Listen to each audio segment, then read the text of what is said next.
members, 420 are in attendance, so the quorum is complete.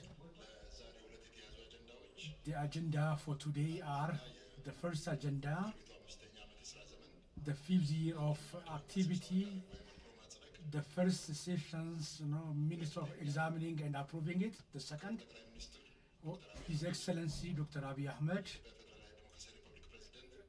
the President of FDRA, the opening speech, the speech he made to the two houses, the opening speech,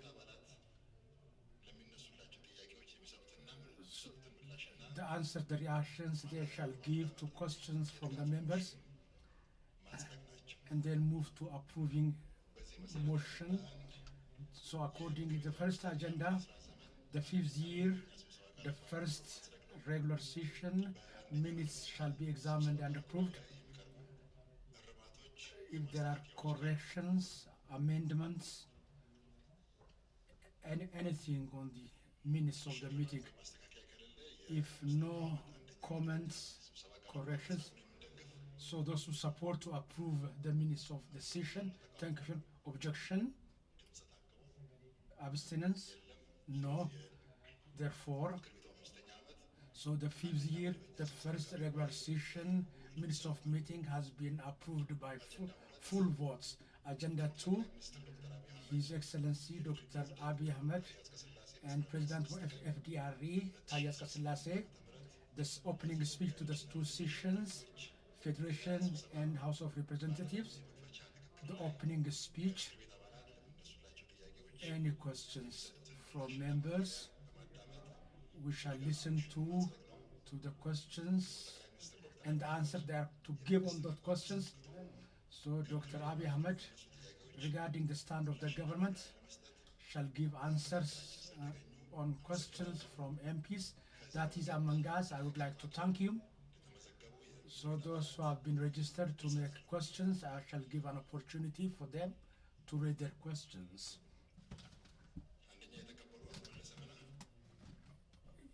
Honorable Melissa Manna.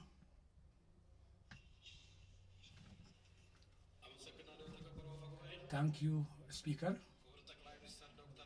His Excellency Prime Minister Dr. Ahmed, that is always among us and ready to answer to our questions and give an explanation on our questions.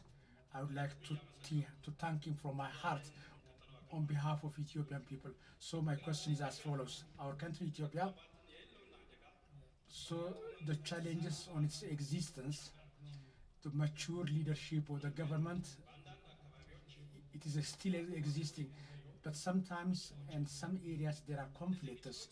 These conflicts, to solve them sustainably, the government, so we have heard from the opening speech of the president that the government is open to peace. Accordingly, from different regions, there are armed groups who are many in number, who have accepted peace and come back to the peaceful life. So the tolerance of the government, this is a function which shows the tolerance of the government. Your Excellency Prime Minister, now those who have not accepted the call of peace from the government, from the people that are serving foreign enemies and engaged in banda activities and extending the suffering of the people, and who need to do that and working day and night to weaken Ethiopia, the extreme groups are still there, especially in Amara and Oromia regions in some areas,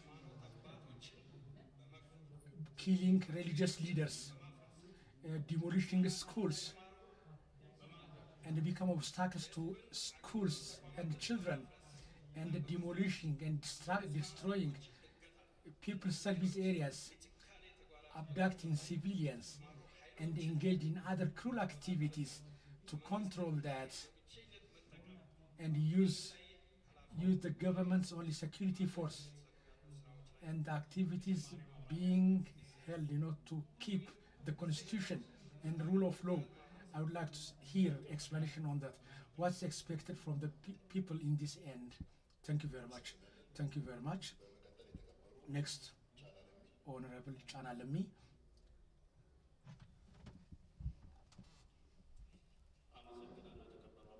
Thank you, Honorable Speaker. His Excellency, our Prime Minister, Dr. Abiy Ahmed, His Excellency Prime Minister, President Taye Selassie, and the opening speech of the two houses, our government's 2018 main area of focus, and based on that speech, that he's ready to give explanation and answer, and that is among us, I would like to thank him.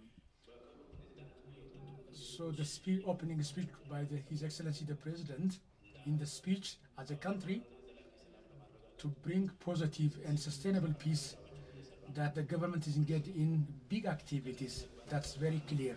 Among those activities, so there is no activity among that is changing political cultures. The politics of destroying each other and emotional political move, very backward politics. So that's costing Ethiopia a lot. We believe that. And to having these truths, so instead of rushing to stop, anti-peace activities, it is not tolerant and making peace priority. And based on this, by following the way of peace and reconciliation and make the peace of our country reliable, there are many activities being done by the government. One of this indication is the peace of Pretoria, and the results from that, the Pretoria Agreement, are among those. However, the Pretoria Agreement, by leaving it aside and against the law of the country, so the TPLF team that is led by elderly senior people and engaged in anti-peace activities, and including other anti-peace forces in other regions, and using them and collaborating with historic enemies of the country. They are declaring party of war all the time. Your Excellency, this war wishing or liking group to stop it and to bring them to the right track, what is being done.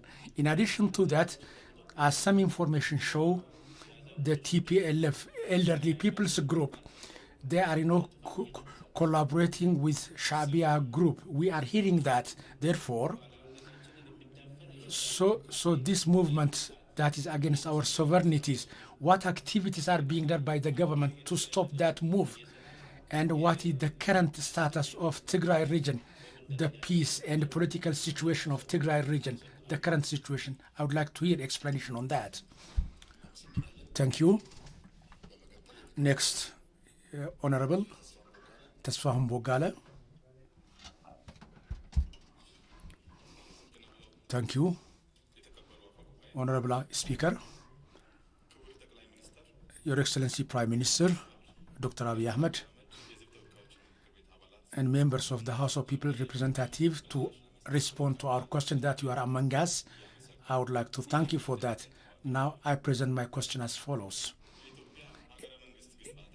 In Ethiopian government's construction, among the breakage that has been seen, that's connected with our political culture. So to repair, amend that breakage, and to focus on political market, the government is very determined and working on that. In the speech made by His Excellency, the President, so activities here and there, activities that are, attempt to have power in power by in winning the conflict. So we don't have to transfer or inherit bad characters and natures to the coming generation. For the peace of tomorrow and for the coming generation, the government has chosen that peaceful path. To succeed in that, in our country, one way that's being followed is inclusive national dialogue. So the process is now on decisive chapter. So we are learning that from the follow-up that we are making on different times. Your Excellency, in our history for the first time, this opportunity to make it fruitful, what is expected from whom? and reconciliation process. Those who are not willing, there are few political forces that are not willing to participate. I would like to hear the stand of the government regarding those who are not ready or willing to participate in the national dialogue. Mubarak Elias, next.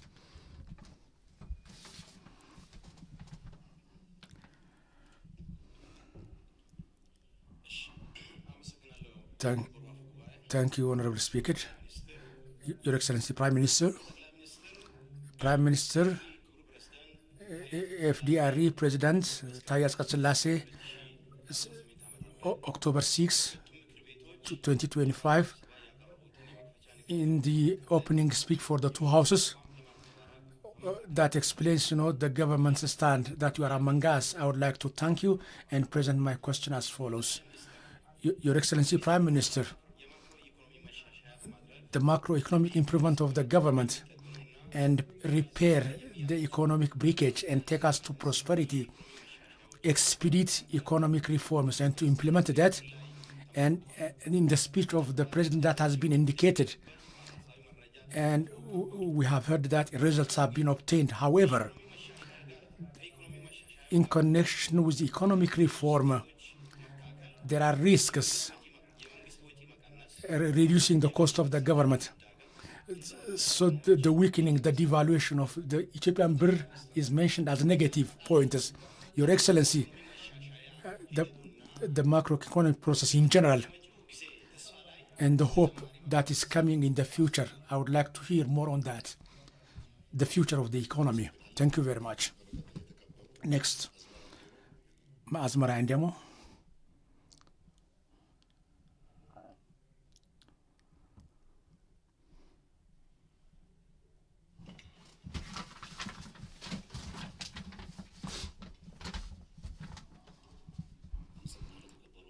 Thank you, Honorable Speaker. Thank you, Your Excellency Prime Minister, that you are among us today. And by this opening speech made by the President, and that you are here to explain and express on the government's stance, I would like to raise one question. 11 years back, I have an opportunity to visit the Great Renaissance Dam.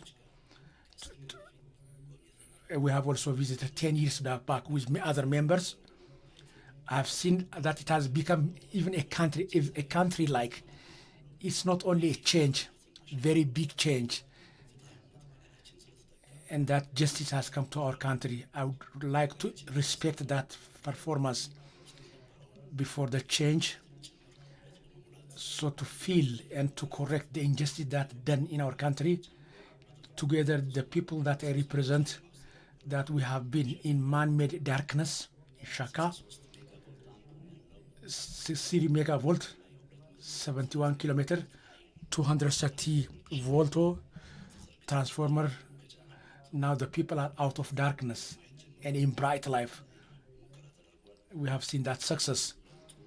This change, this has solved and filled the gap in injustice.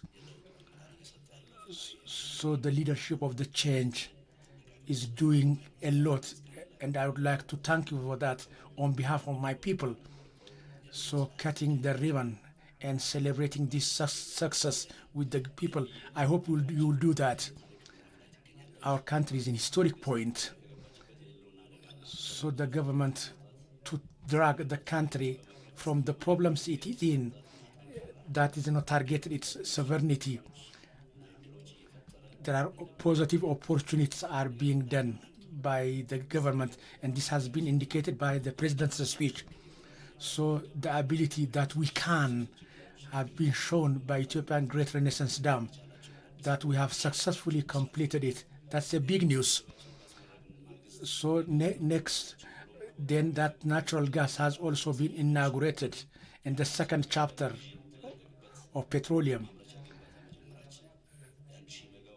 1,000 megawatt that is to be generated by natural gas, oil refinery project for the first time in history, and other mega projects. If we change them to results, it is definitely clear that we can change forever the bad history of our country.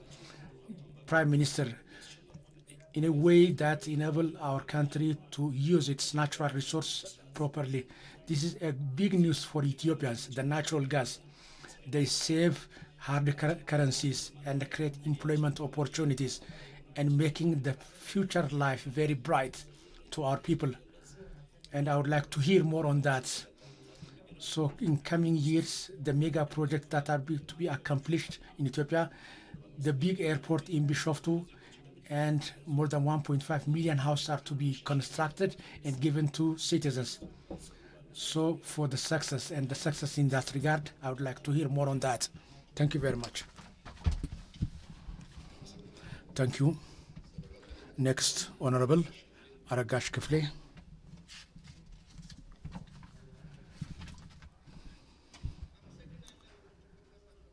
Thank you, Honorable Speaker, Your Excellency, Dr. Prime Minister Ahmed, to respond to the question we are to raise that you are among us. I would like to thank you and proceed to my question as follows. I will read it out. In 2018 Ethiopian calendar, in the focus direction of the government, one is to establish strong institutions. In the opening speech by the president, it has been indicated in the speech of the president in the institution construction and trained, competent civil services required. In this regard, democratic institutions, security institutions construction, after the change, the commitment, the diligence that is being done by the government is very commendable. However, in the good governance and establishing administration that is, trusted by the people, there are, complaints from the people. Prime Minister, to make the service very efficient and effective, and corruption and malpractices to solve it permanently, what are being done? I would like you to give more explanation to Ethiopian people on this issue. Anti-corruption. The other, Ibrahim Umar.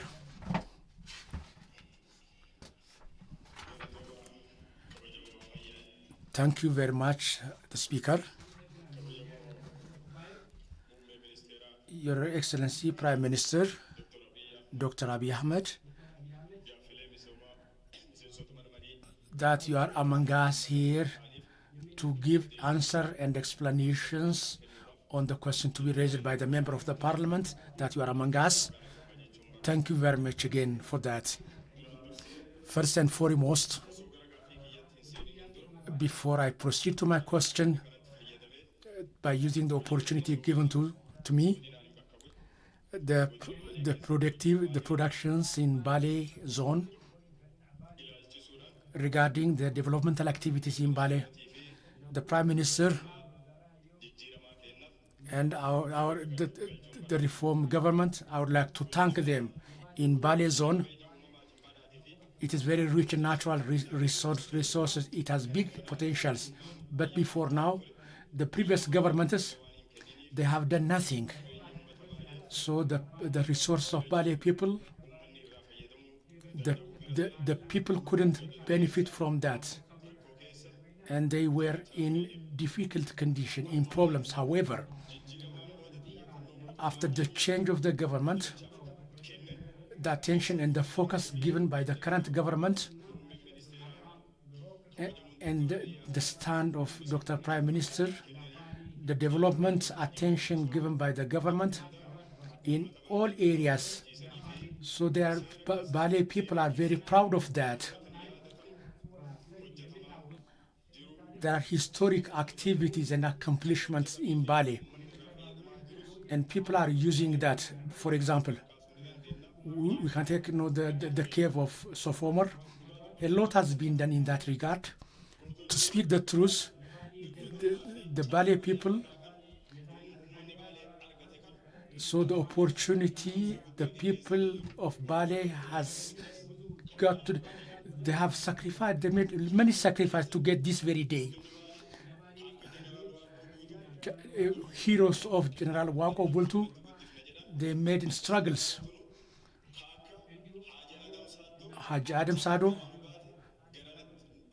We had many heroes. So Haji Isaac Dadi Tere. So in difficult times, to give equality and justice benefit. So they were struggling to see what we are seeing today.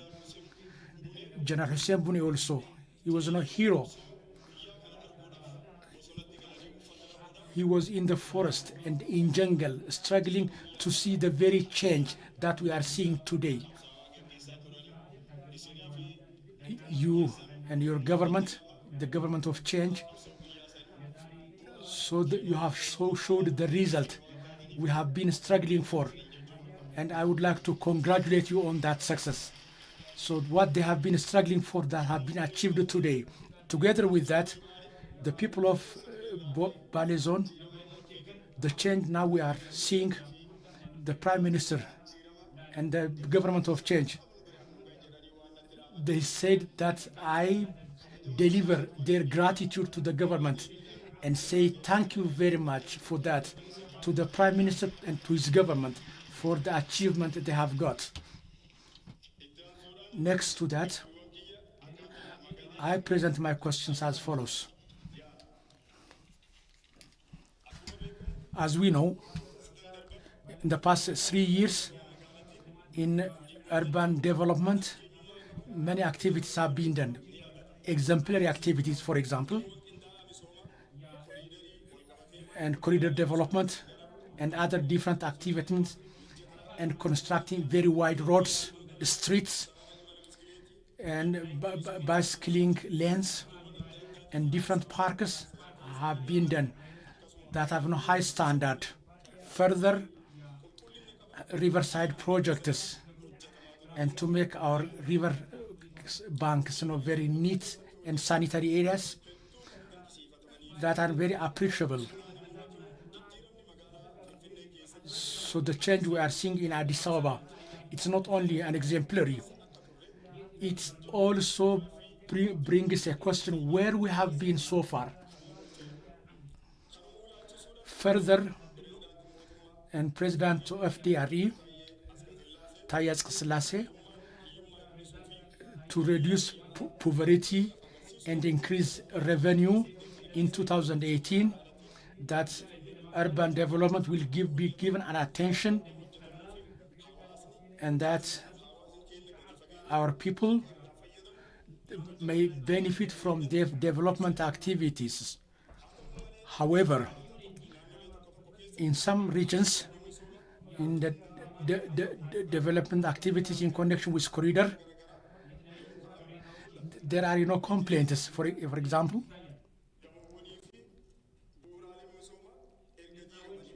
after demonstrations are made, there are delays in reconstruction. That consultation has not been made with the people in connection with the developments. That has brought about a gap in the development understanding and poor leadership of that activity in some areas that are bringing complaints from the people, Your Excellency Prime Minister. And in this corridor activities, this shortfalls, to solve them fully, what is the direction being taken by the government? I would like to hear more on that, to solve those problems and complaints in connection with urban development in some areas.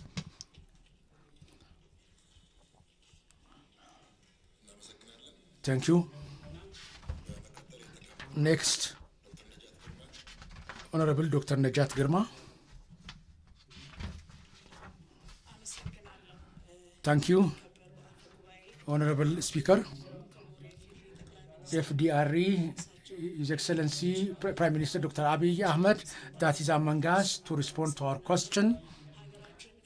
Our country, there are different ups and downs in our country. To solve those problems and move to the actual prosperity, the country has started many mega projects that has triggered surprises even in among foreign people. So your high standing leadership skills deserves, commendment and gratitude. So I would expect that God will be with you and with the Ethiopian government. Now to my question. Your Excellency Prime Minister, in the activities, continuous activities to solve the inflation, in June, it was 19%. In 2017, Sane, by reducing 3%, it was 13%. Government employees, improvement, 460% to 6,000. The least, monthly salary to 6,000 birr. For government civil servants, the salary increment is very encouraging. However, Your Excellency, based on that salary increment without any reason, there are price hikes in basic commodities among merchants that are very greedy merchants, that's affecting low-income people and civil servants, that has brought that they suffer under inflation still. So to solve this soaring living standards and control and regulate the lawlessness people, merchants, what the governments are doing in that regard, and I would like to hear more explanation on that. Thank you very much. Next, Dr. Abraham Berta, Honorable Dr. Abraham Berta. Thank you, Honorable Speaker, that Dr. Abiy Ahmed among us to respond to our question. Thank you. My question is as follows. Ethiopia has long-running history of statehood, geostrategy, and endowed with enormous natural resources, but it couldn't confirm and prove the good living condition of its people. So to change the obstacles of our country, though many efforts have been done, but the opportunities that we haven't used them on time were still in problems and in conflict, vicious circle and poverty. Therefore, the world in economy, democracy, development, technology, and good governance and other sectors, the other world has left us far away.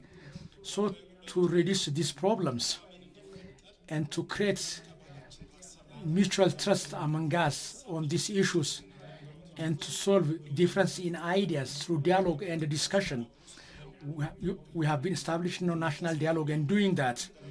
So this national dialogue is hoped to solve long-running problems and then thereby bring sustainable peace and have a democratic country and to create mutual trust among citizens. So the national dialogue can do a lot on that in regional, federal, and different current countries among different segments of community. There were discussions, as we understand from the agenda of discussions. So among the results that we expect is improving the electoral process and make correction to our political system in the current year, and the election to be made, that's the 7th national election, and in connection with the national dialogue, that they are coinciding together. So it needs attention that to conduct both of them carefully, that their overlapping may not bring about problems.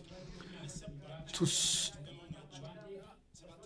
the 7th national election, is it to be conducted in the usual way, or we are going to use the ideas and the recommendations that have been brought by the national dialogue? Then are we expecting a new way of election? If it is to be done in a new way, are we to include the new ideas, the new recommendations from national dialogue? Can we complete the election as per the timetable? If the time is not enough, so the national dialogue decisions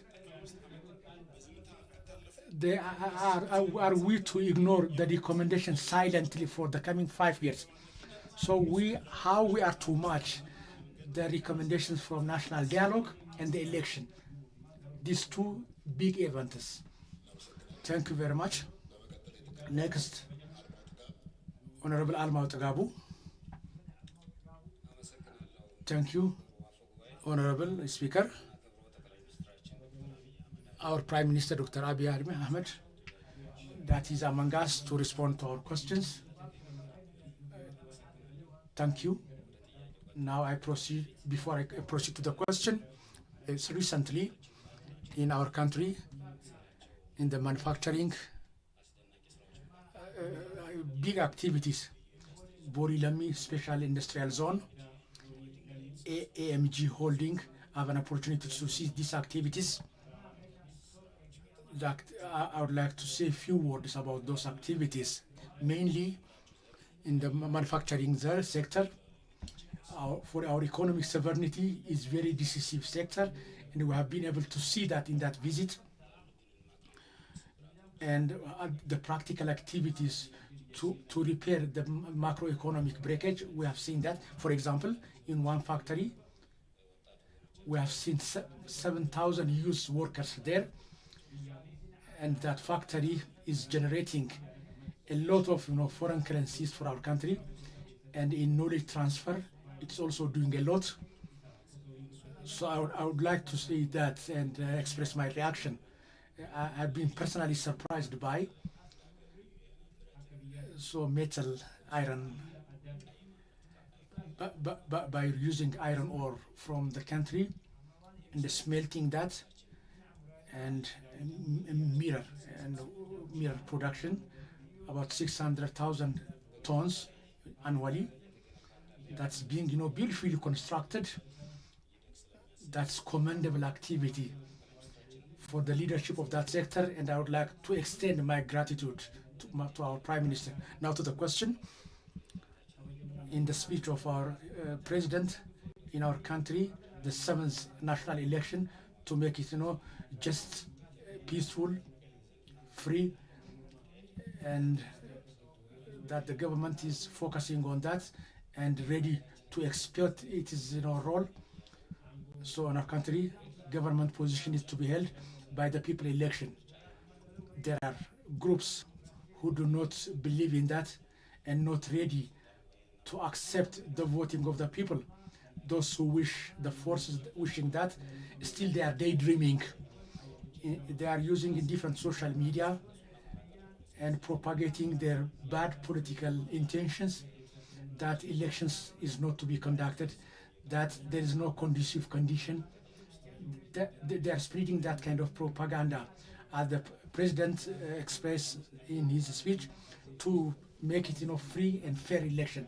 What the government activities are being done in that regard, and what is expected from the stakeholders, and how to deal with these forces of evils that are spraying bad propagandas in connection with this. Thank you very much.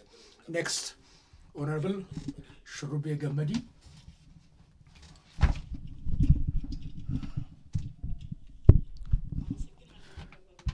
Thank you, Honorable Speaker.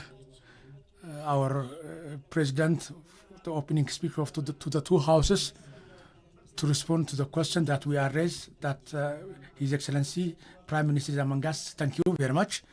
In the speech of the President, in the previous system, the education system, there was no big problem in the quality of education, believing that the government, starting from preschool up until higher education institution, to mend the break in the education quality, that education policy has been designed, and to solve the problem permanently and sustainably, there are activities. However, starting from the lower levels to solve the problem, though it requires no time, in short time, especially the failure of students to improve that, what plans, what strategies, what methods have been designed by the government. In addition to that, to improve education quality and to increase the quality and competence of teachers, what solutions are planned, and to give good training to teachers and to respond to the basic requests and demands of the teachers. I would like to hear more on that from you. Thank you. Next, Honorable Dr. Tawfiq Abdullahi.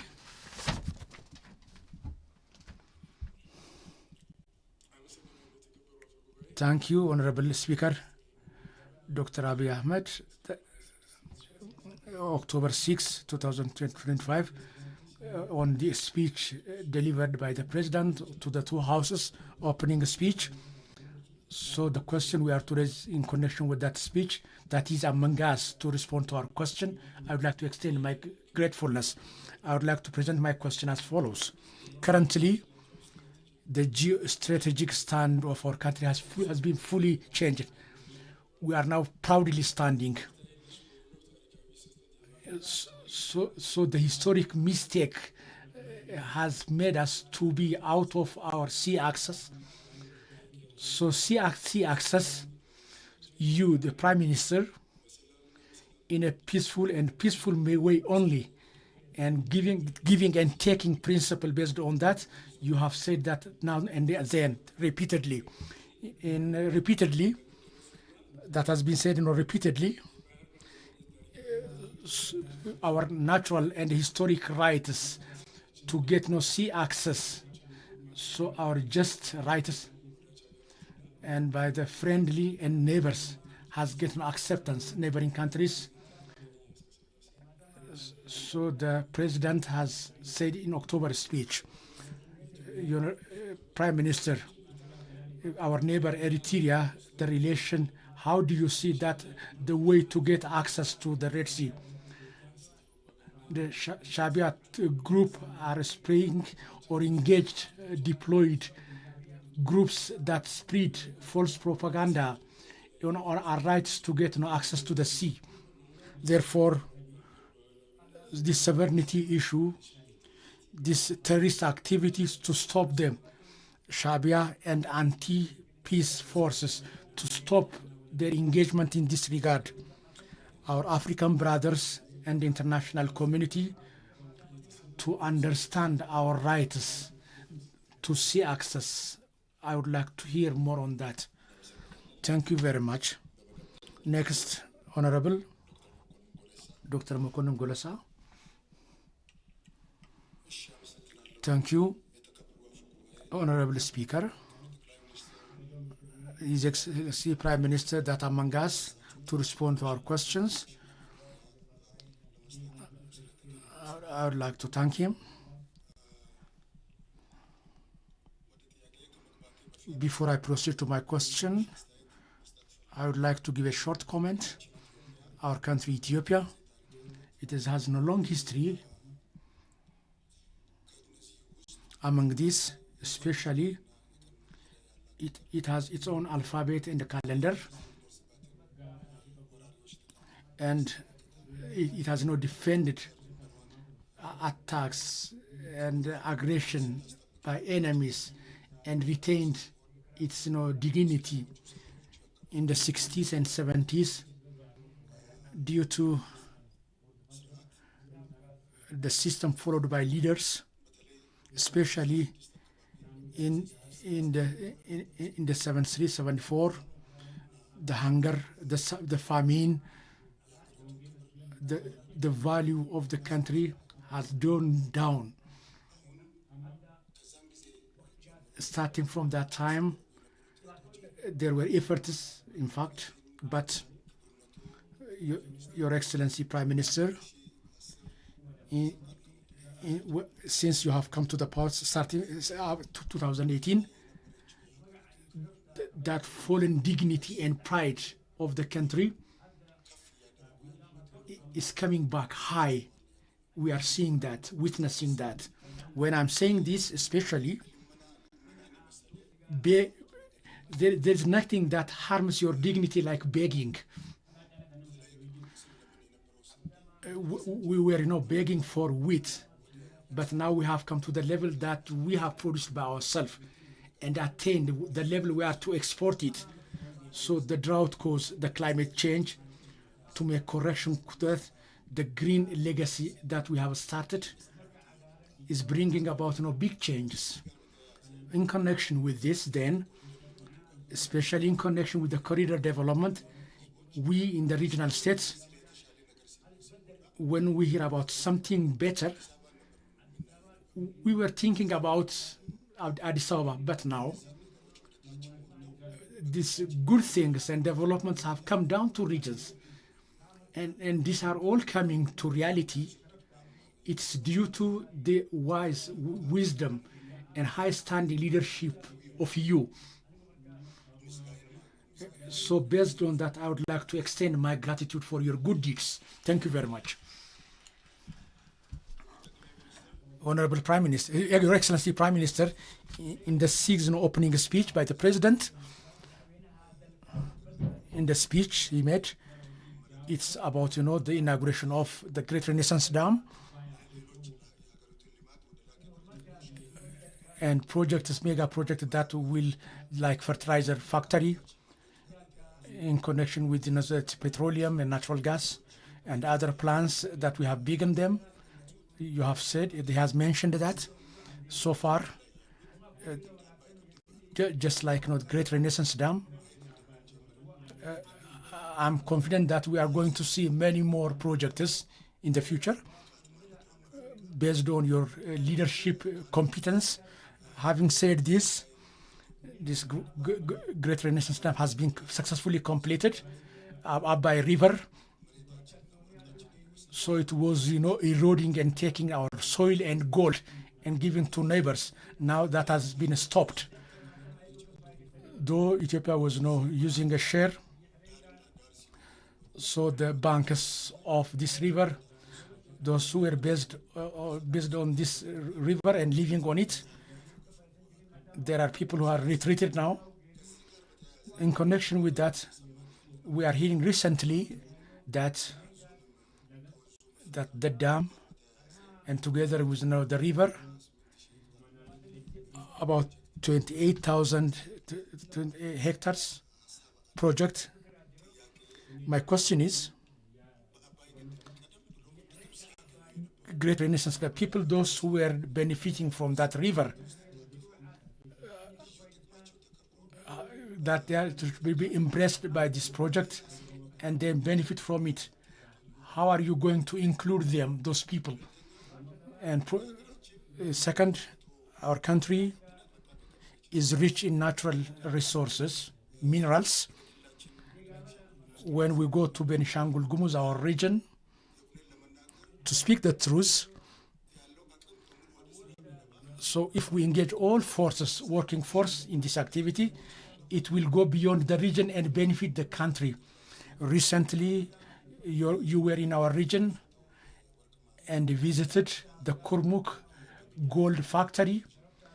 We have also seen in television that about 100 million USD project that can be generated by that project. This project is then, so this area is full of natural resources, minerals. There is marble, there is no coal. If we expand them, so the income to be generated shall be high. So the Kurmuk Gold Project, so to expand this idea and this activity in other areas and working on other minerals, what plan is there for your government?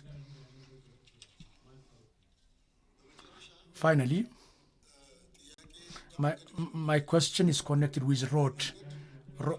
As we know, road is no basic. So even if people face problem, so access will be difficult then. So in connection with road, there are concerns in connection with road. When we visit our constituencies, there are, among the questions raised by the people, one is about the road. But in other areas, road demands big budget. it may not be possible to respond to them at once, but by prioritizing and giving priorities, we can do that. Why I am raising this question is in 2011 Ethiopian calendar, after you have come to power, when we are visiting our region and discussing with the people, among the question raised by the people is the road problem. I think based on that, by the direction and leadership you have given, starting from 2012 Ethiopian calendar, in 3 routes, in 12 lots, budget was, set aside, and even in some areas, so the contract winners, but they haven't come to work so far. So in the region, in general, that's in general, when we go, if we take Kamashi zone, Your Excellency Prime Minister, to speak the truth, the 5 wardas, it's only blocked, closed road zone. It has connection with no area, isolated. Therefore, there is one history from the biblical story. I do apologize that I'm going to religious. Abraham, Sodom and Gomorrah, when the sins were a lot, when it's decided that they should be destroyed and demolished, God told to Abraham and said, so among the people to be destroyed, 50 of them are very innocent people. So for the sake of the people, so he asked, the God to save the others for the sake of these 50 innocent people. So among those 50, so he said, even if 5 are good for the other 45, then the mercy of God was given. So the Kamashi people, to speak the truth, in the electricity, 10 years, full 10 years, starting 4 years back. So it has been heard that money has been obtained for substation, but nothing has been done. Road problem for 5 years. So people have no access to go out. It's same problem with telecommunication. These 3 things are interconnected. Our students, there are we can have leaders from students of today. They need to compete with the students of other areas. They cannot do that. They do have no electricity. They cannot download materials they want. We are in a big problem. So, Your Excellency Prime Minister, to speak the truth, so I would like to ask you, in the name of the people, the Kamashi problem, if there is problem, there are innocent people still there who have no problem, who has done nothing wrong. So I would like to say, so if even there is punishment to thank you very much.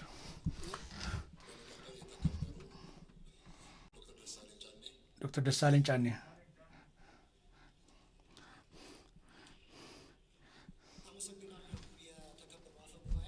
Thank you, Honorable Speaker. I would like to thank His Excellency Prime Minister that is among us to respond to our questions. Next to gratitude, before I go to my questions, I would like to say a few words on the completion of Great Renaissance Dam. The completion of the dam, it is a big victory for Ethiopia.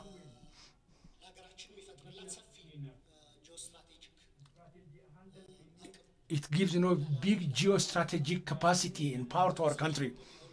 Even if it's late, that it has been completed, it's very delighting. In the PRDF time, many times, like fertilizer project, sugar factory projects, at least this big project that is had been completed without non-stop. So personally, that created joy in me. In connection with this, as you know, Your Excellency Prime Minister, in the Abiy Master Plan, so the river, there were 4 cascaded dams as per the plan. The last border dam. There are other 3 dams, at least the second, the up dams, at least the second one. If we start to think about the second project, and at least in your time, just like the Great Renaissance Dam, if we lay foundation for that, so the coming generation may complete it. I would like to tell you to think about that. Now I shall proceed to my question. His Excellency, the President's speech, so it was full of bright future in the Ethiopians' day-to-day life about security and peace disturbance, inflation, and democracy horizons narrowing. That's against his speech. So I would like to say the following 3 main questions regarding this. My questions, I hope that will not take them negatively. So the realities on the ground, the questions of the people, pragmatism, it is pragmatism. It's not about darkness. In my personal life, in political experience, I am optimist. So I read the questions because they need the appropriate attention and the reaction. The first question in our country, it is on stability and human rights in the country. In the President's speech, integrated and coordinated security in Amara, Oromia, and in other different areas, the wars and conflicts are, very, and they are affecting a lot. His Excellency Prime Minister, as you are the leader of the peace, the security forces in these wars, the civilians affected in civilians infrastructure. Can you tell us exactly how many of them have been affected? And to solve the security issues, so those it has labeled extremists and terrorists, apart fighting them, is there any other political solution or alternative to solve the problems in these 2 regions? So Ethiopian people are very tired of conflict. It has become difficult to the people to move in country.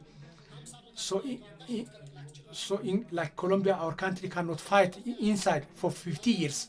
So in connection with the political and conscience, prisoners, and prisoners give, expedient justice.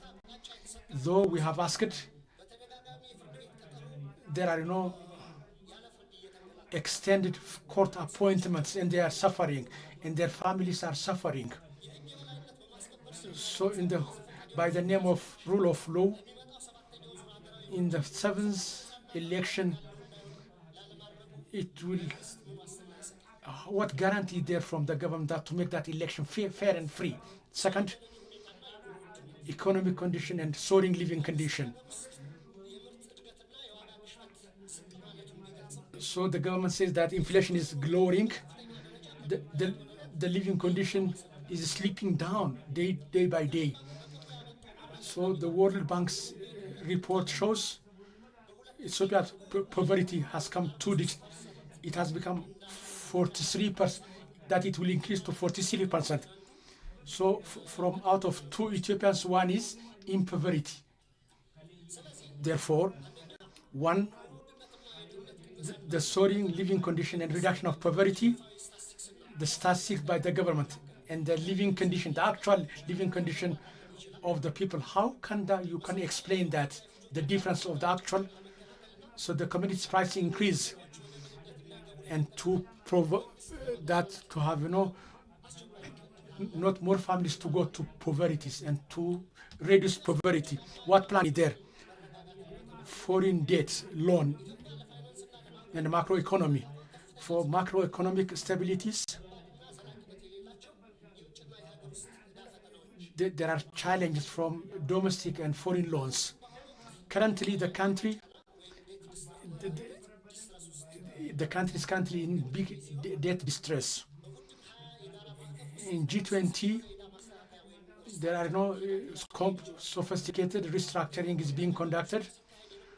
Eurobond lenders and debts restructuring that they have been unsuccessful. We have heard that bank and black market that has widening day after day. So seeing these challenges by reducing no social expenditures, how can we relieve from that big burden, debt burden? What activities are being done by the government? The third question is foreign relation and about sea access. Red Sea access, the government is saying that as sovereignty and is not directing all its effort to the Red Sea access instead of solving the internal problems. So by diverting the people's attention from internal problem and shifting it to the Red Sea access. So based on the weight of internal problems, so this, instead of shifting to the foreign issues, what if it gives similar focus and attention to the interior condition and bring about sustainable peace within the country? So national interest and any effort, I do accept them personally, but the way the government is leading that,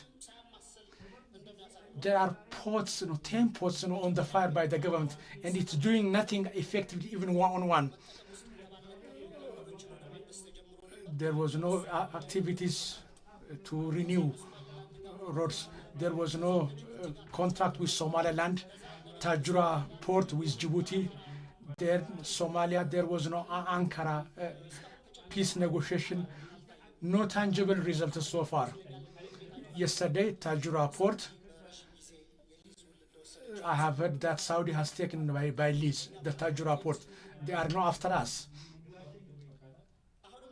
Now with Eritrea, it appears that we are at the eve of war with Eritrea. In the two countries, it appears that the international community is now reporting that there is preparation for war on both sides. There is also no big tension with Tigray forces. So, Prime Minister, why don't we learn from past mistakes?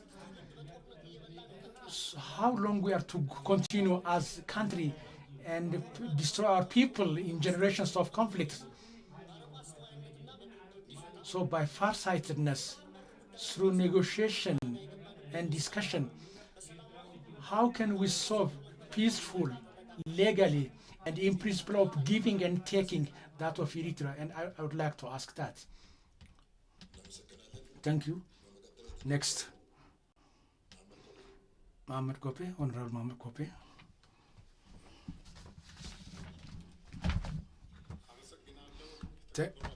Thank you, Honorable Speaker.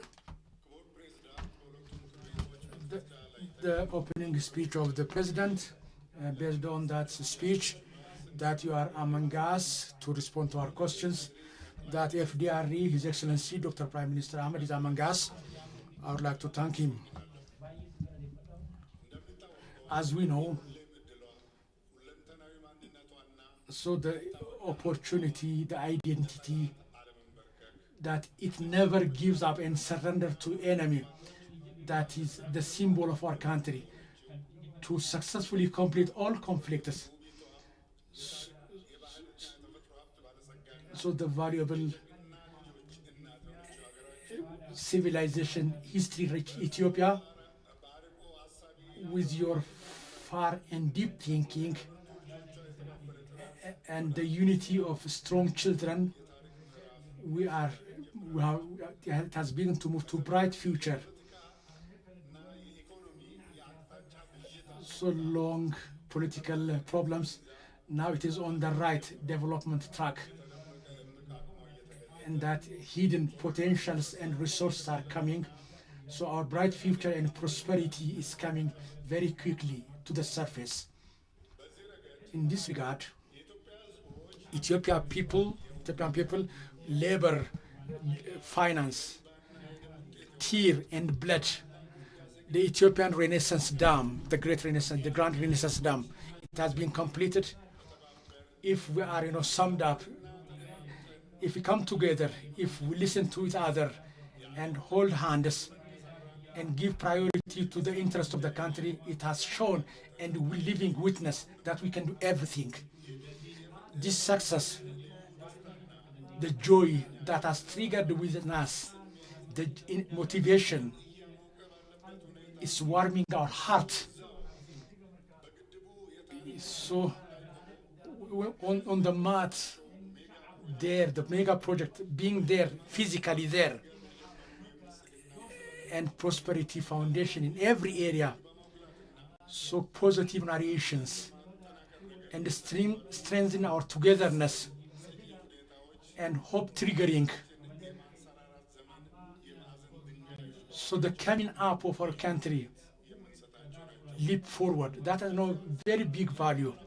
In this regard, the parliament members in the current visit, Boli Lami visit industry park, modern factories that are functional. Dr. Abdul Hakim's of AMG Holdings, multifaceted economic activities, the activities you have seen there. It's surprising, the industrial revolution, together with other activities, it is taking our country, and it's a living witness that we are going to new chapter. In fact, under your leadership in government and those citizens who are working diligently for the success of their country, the change we are seeing, creating not only bright hope, it is not tangible result. However, those who couldn't see these fruits and results, that are not blinded by jealousy, those fish who are in sea but dry, those are not by animosity and jealousy, fishes that cannot get wet even in sea. So the change result that are appreciated by the world and couldn't see that. So it amounts to shelling by two hands the sun. Those who are in vain and purposeless. There is a saying that those who have no washed their eyes by salts and propagating false propagandas on different social medias. We have seen that. That's just like mule who give no birth to offspring. Those who are fabricating false information. The bright move of Ethiopia forward, it will never become dim and will never be stopped. So this outdated outlook against constitution to come to power through force and guided by their lords who lead them wrong, our progress and move forward will never be stopped by them. Your Excellency, your vision and capacity, those who don't have vision, so they are an attempt to take government and people apart and give you bad names and saying so many times Abiy, Abiy, Abiy, day and night. So those have kill the value of their identity. They shall never succeed in doing that. They shall never. As Oromo says, so an elephant who's damaged by a thorn will never fail to walk. Even it doesn't notice that there is a throne, our move shall move forward and never stop up until the top of the tower of development. We shall go. After saying this, now I shall move to my question.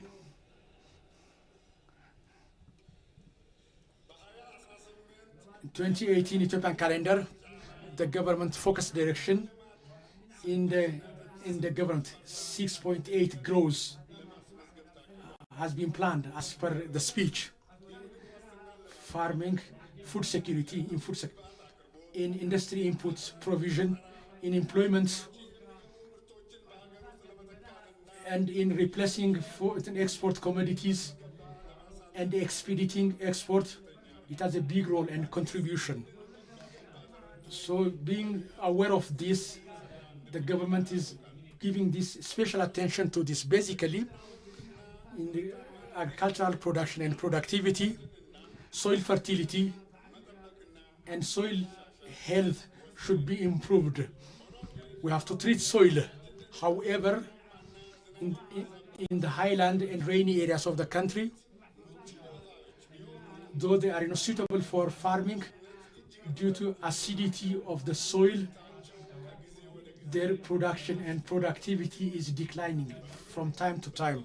Therefore, Your Excellency Prime Minister, in 2018 Ethiopian calendar current year, in the focus direction, in the soil fertility and to treat acidity and to problem that has not been clearly said, I would like to say, what is the plan to do this? In addition to this, to move from aid receiver to productivity and ensure food sovereignty, what is the status of the accomplishment, the performance so far in that regard?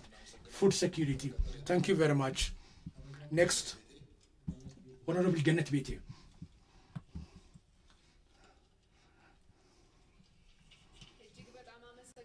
Thank you, Honorable Speaker. Your Prime Minister that is among us to respond to our questions. Thank you for that. I shall present my question briefly as follows. In the health sector, based on prevention and curative policy, we are following that policy, prevention and curing. There are many activities that are being done in this sector. Honorable Prime Minister, Your Excellency, pharmaceutical provision and administration, and medicines and rising prices. To solve this problem permanently, what is the plan of the government? Thank you very much.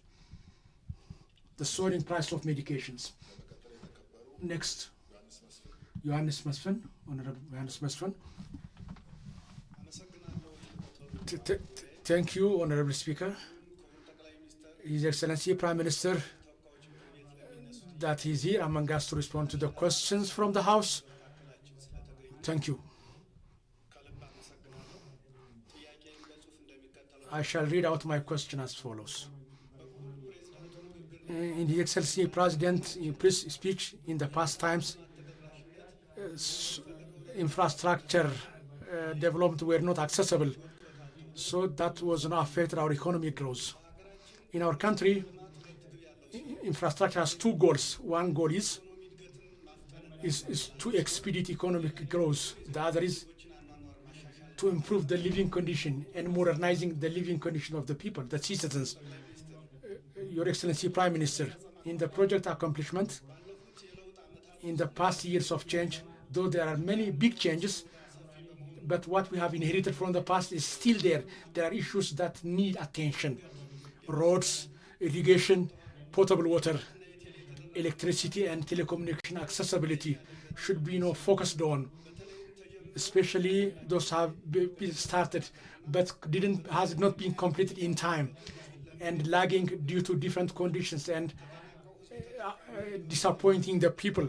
So regarding that, is there any direction that is set by the government to solve those issues? Thank you very much. Thank you. Next, Honorable Nagasse Bayisa. Thank you, Speaker. His Excellency Dr. Abiy Ahmed, that is among us, to respond to the question raised by the members on the opening speech of the President on the 2018 focus direction.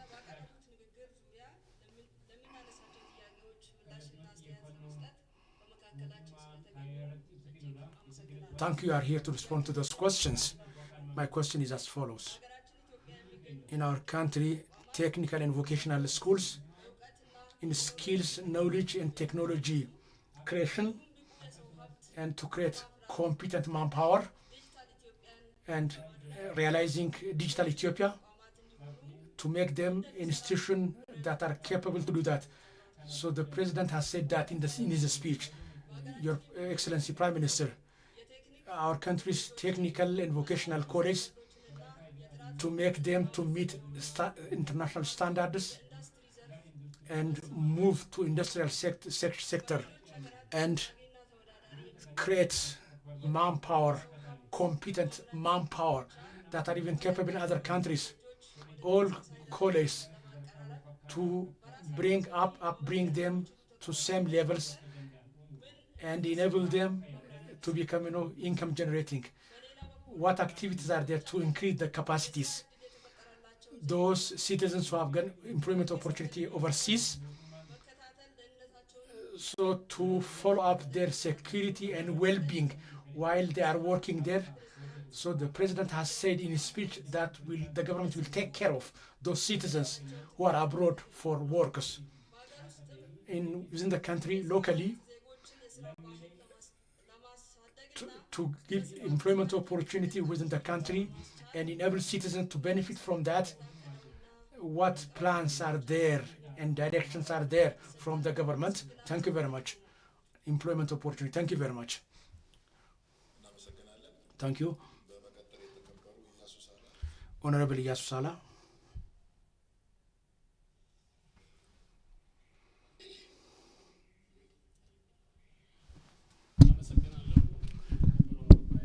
Thank you, Honorable Speaker. As per Article 71 Constitution and regulation of the House, FDR President, October 6, the opening speech he made to both two houses, and the speech made that shown the plan and direction of the year.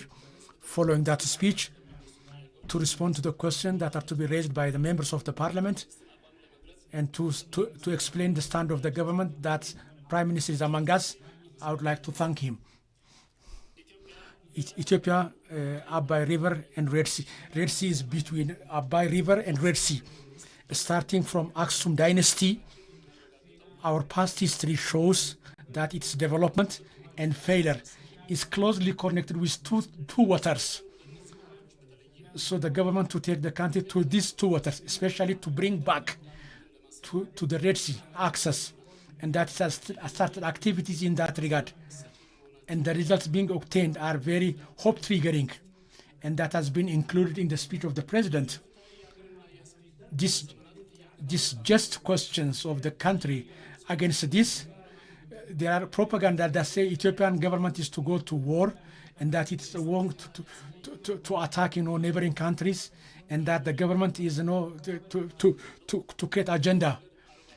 Ox has given offspring, the enemies who talk about that. So messengers to the enemies are still there. Therefore, Prime Minister, in this area, to Ethiopian people and to the neighboring countries and to the international community, I would like you to give additional explanation on that. Thank you very much.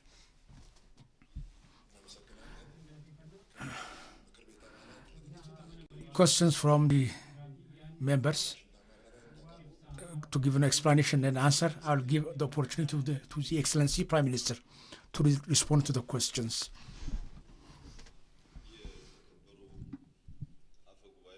Honorable Speaker, Honorable MPs, Your Excellency, President Selassie, in this year's performances, main focus areas on the speech he has made, the questions raised on that, and to respond to those that have got an opportunity to respond to them, I would like to thank you too. First, Honorable House, Honorable Speaker, 2017 Ethiopian calendar last year in Ethiopian history and history turning points. We have succeeded in so many big issues. Those were not thought to be possible. We have seen that they have been realized, accomplished. That what we have, the commitment we have made, what we have promised have been accomplished. Success, major success. That was a year of success that we have together celebrated. I would like to say to all of you, congratulations for those big successes. The questions raised, before I respond to the question, I would like to talk on Ethiopian homegrown agenda, economic, the objectives of that agenda and the results obtained. I shall bring them in short. As you all remember, Ethiopian economy, it was following policy that agricultural-led economy. Though it was not wrong, but for economies like Ethiopia to depend and rely on one sector's leader, that will not take us quickly from the poverty we are in. We need diversified actors, and we believe that we should follow different way. That policy has become highly fruitful. You all understand that. From agricultural-led economy, make agriculture as one sector and making industry the second, and mining the third sector, and tourism the fourth sector, and technology the fifth sector, and other sectors without forgetting other. These 5 sectors, interconnected sectors, if they lead the Ethiopian economy, we believe that they can change quickly the Ethiopian economy. Agriculture can produce and provide input for industry. Mining is input for industry. And industry is machine creator that exploit agricultural activity. Mining in technologies made by industry. So industry can serve all of them. It will bring very radical change, and it's bringing about tangible changes. The multi-actors, government is one economic moving force, not alone, together with private sector, not alone, together with the people, together with civic societies, partners, and expedite Ethiopian development in different directions, especially public-private partnership. That idea, it's at idea level. Public-people partnership by government level, it has been given clear direction after the change of the government. The public-people partnership, though Ethiopia has succeeded in many things, just to mention one of them, the Green Legacy activity in the past year, in 2017 Ethiopian calendar, as you have heard from the report, 48 billion seedlings has been made by Ethiopia. This is the biggest afforestation in the world. 48 billion seedlings. If we assign $1 from planting time up until end, $48 billion Ethiopia has invested for the climate change. So investing this big amount of money, Ethiopian government alone, it cannot succeed alone. Ethiopian government can, together with private sector, it cannot succeed without partners. No country, even by loan or aid, cannot be provided by any donor. but more than 25 million Ethiopians every year relentlessly by sacrificing their labor and time, that amount of resource, the work that could need that amount of money, together with the coordination of the government, the people, we have succeed. Public-people partnership is creating a capacity to do such mega activities. In general, in addition, in some homegrown agenda, it requires multi-actors to lead it, multi-actor, that this policy is right. This is what we have been ensured and shown that this is right through practice. In the reform, main activities and objectives, among these are, one objective is macroeconomic, solving macroeconomic disturbances. That was long-standing. The government, when there was no change, it has inherited that wrong macroeconomy and big debt. To solve that, one of its objectives. The second is trade and investment area improvement, to modernize it using technology and improving environment and making suitable for investment. The third objective, increasing productivity of sectors, increasing their competitiveness capacity, not only productivity, to make them competent in market and bring about adequate wealth, and increase our capacity to perform as government, as people. Our capacity should be improved. And the other objective is, the fifth is sustainable finance system and quality growth, ensuring quality growth. Not commercial loan, but just like corridor development, big activities without obtaining no loan from abroad, by using Ethiopian capacity, own capacity, by working day and night and changing the country as it is possible.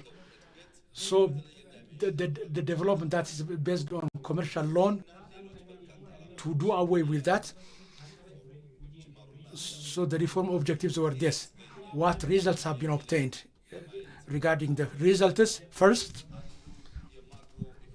one of economic breakage is revenue. To improve revenue,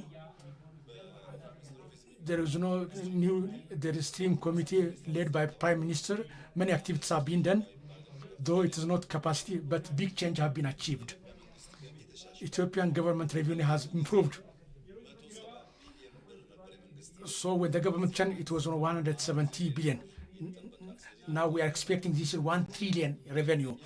Second, improving export capacity. Later I shall say it in figures. Export has been changed positively. But to say it in simple terms, before 2 years back, before reform, in 2016, the full year export amount as compared to this year, the first 4 quarter has been export equivalent to 1 year export. So this short, the reform has shown tangible result. Regarding debt, Ethiopia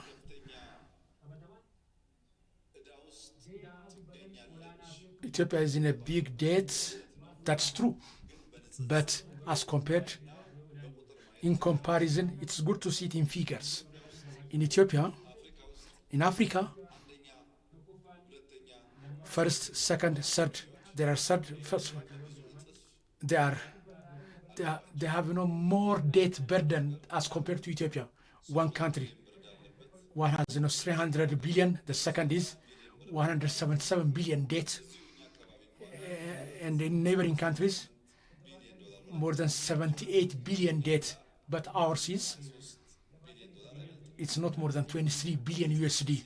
So in comparison, it's not very terrifying. But what makes it is the way we have received loan. It was no commercial loan. It is in short time. It's a system that requires big interest. Our question that loan condition should be restructured That's on our request, our demand.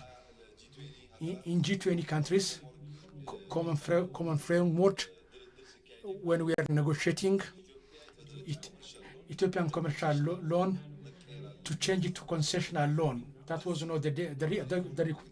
so due to the reform, 4 to 4.5 billion USD debt restructure has been done. This is a big success. This is the reform's result. Ethiopia has no problem in repaying debt. Before the reform, there was no fear that we may face, because we have made successful negotiation, no problem in administering our loan. Regarding Eurobond, others are agreeing in common framework, but the lenders, as the Ethiopian export is increasing, as your economic is increasing, they said that we don't need to be there. They have exaggerated our growth. They said you can repay, they said, and still we are negotiating on that. And our request is to have all loans in common framework and restructure them. Therefore, that's why 4 to 4.5 billion USD. It's confirmed. There are remaining negotiations. So loan countering, governing it is the concern of the House. That's right. That's why the reform government, for the last 7+ years, no dollar have been obtained through commercial loan. We are very strong and have a strong stand on that, because we want to correct to Ethiopian debt burden. No single dollar in commercial loan. And we are doing this mega projects without no commercial loan.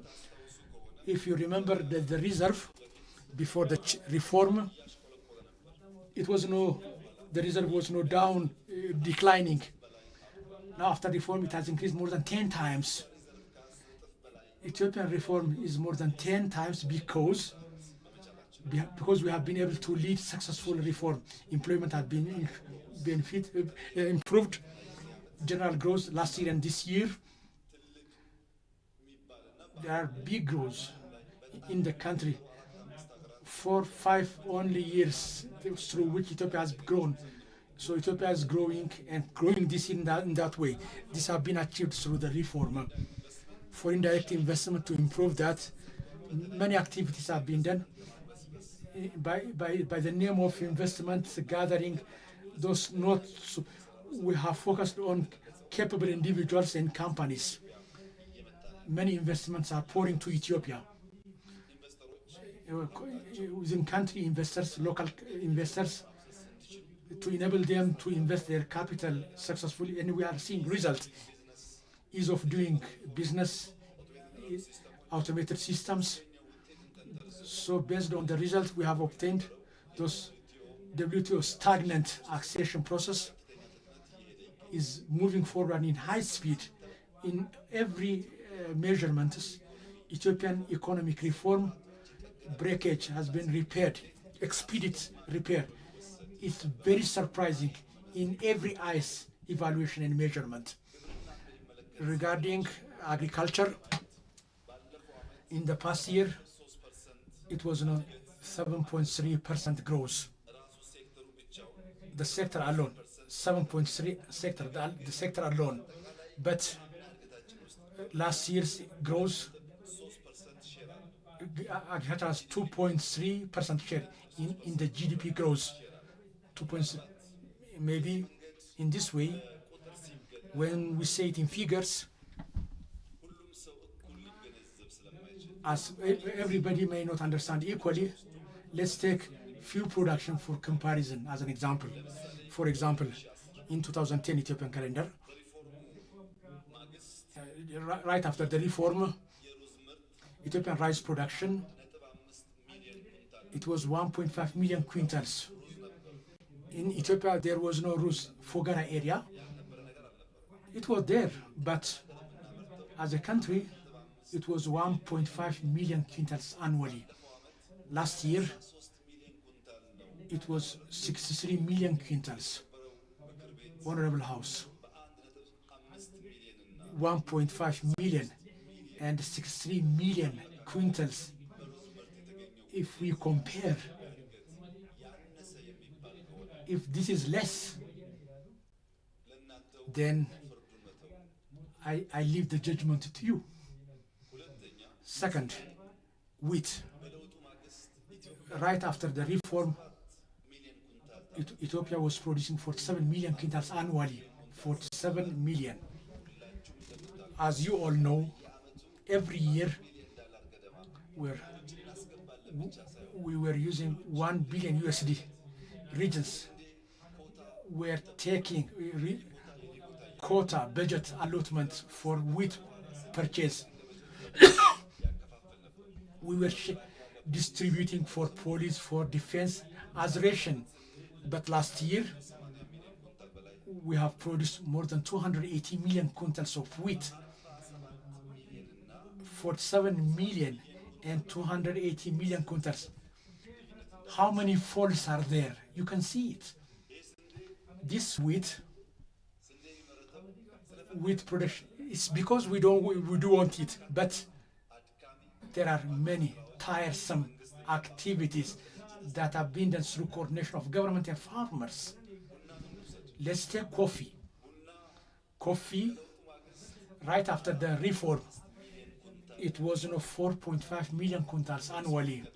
We exported, it was 700,000 USD, the largest export revenue. Last year, 11.5 million quintals we have produced. In Ethiopia consumption, as population growth is increasing, the consumption is high. There is high consumption of copper. It covered that. $2.5 billion export revenue have been obtained. $700,000 and 2.5 billion USD dollar.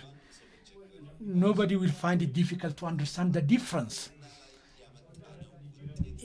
The agriculture result and leap,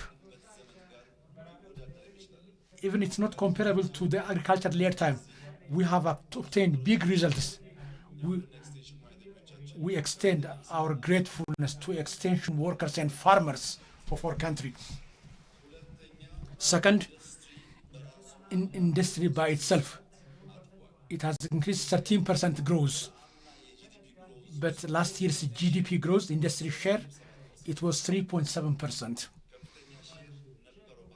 It has a big share last year, as you have said. Industry activity, hope-creating activity, mining, in GDP grows from 0.1%, it has increased to 1% GDP. It's a big increment. Before now, when we were talking about industry government, we were talking about construction sector. But this year, we are talking about mining sector and manufacturing. They are part of industry now. Construction is there stagnant, but they have changed. 3.7 GDP share is mining, energy, and manufacturing. That is the change from these three sectors. So there is transition from manufacturing. There is tangible result. Service, 3.1% GDP contribution. That by itself, it has increased 7.5. In general, the last year's growth, as compared to, we can take it better growth.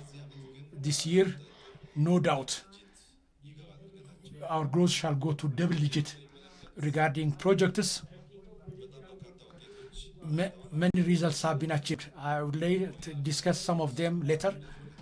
The corridor, rural area, urban settings. In this reform, due to this reform, Ethiopian Commercial Bank of Ethiopia, bond, what we call bond, the bad practices and loan burden, 900 billion USD. So the Commercial Bank of Ethiopia have been saved from that. So this Honorable House, if you discuss with the institution by itself, and from what abyss we have saved it. If the commercial bank is demolished and so Ethiopian sector will be damaged. So we have saved it. In the past year, in the growth we have last year, for the first time, Ethiopia has received no loan from National Bank. This has resulted in the inflation. Without taking no loan from any loan from the National Bank, so it is creating a stand. The other is development financing. A lot of finance have come in total. Ethiopian reform, we who have led the reform and international partners, beyond they think and beyond they expect, we have achieved success. It is a work activity that can be a lesson to other countries. World Bank and other institutions may say it in their meetings. If you don't listen to the news of this change, but if you are hearing when there is World Bank says Ethiopian poverty has increased, you have to listen to this in a balanced way. That is helpful. Regarding foreign currency acquisition, the Honorable House, I would like to tell to Ethiopian, in Ethiopian history, for the first time, export of goods, export of service, more than export of service, for the first time in history. In the past year, export of goods, it attracted 8.3, and service 8.1. So it has changed its rank. If goods increase, it showed that it is strengthening our commodity export. Remittance, 7.4 billion USD. Foreign direct investment, more than 4 billion USD. In many sectors, import substitution success has been made. Billions of dollars have been saved. So in total, last year in history, we have obtained the largest foreign revenue, and the reserve have increased more than tenfold. This is tangible, obvious, clear, and visible change and growth. As before, it's not incrementing figures. You can smell it. The growth can be smelled when you walk in the city. Those who have good eyes can see and witness that through sight. Those who have good ears, through auditory detection. So Ethiopian growth is an example for whole Africa. No doubt about this. Either your eyes, either your nose, it is visible, sensible.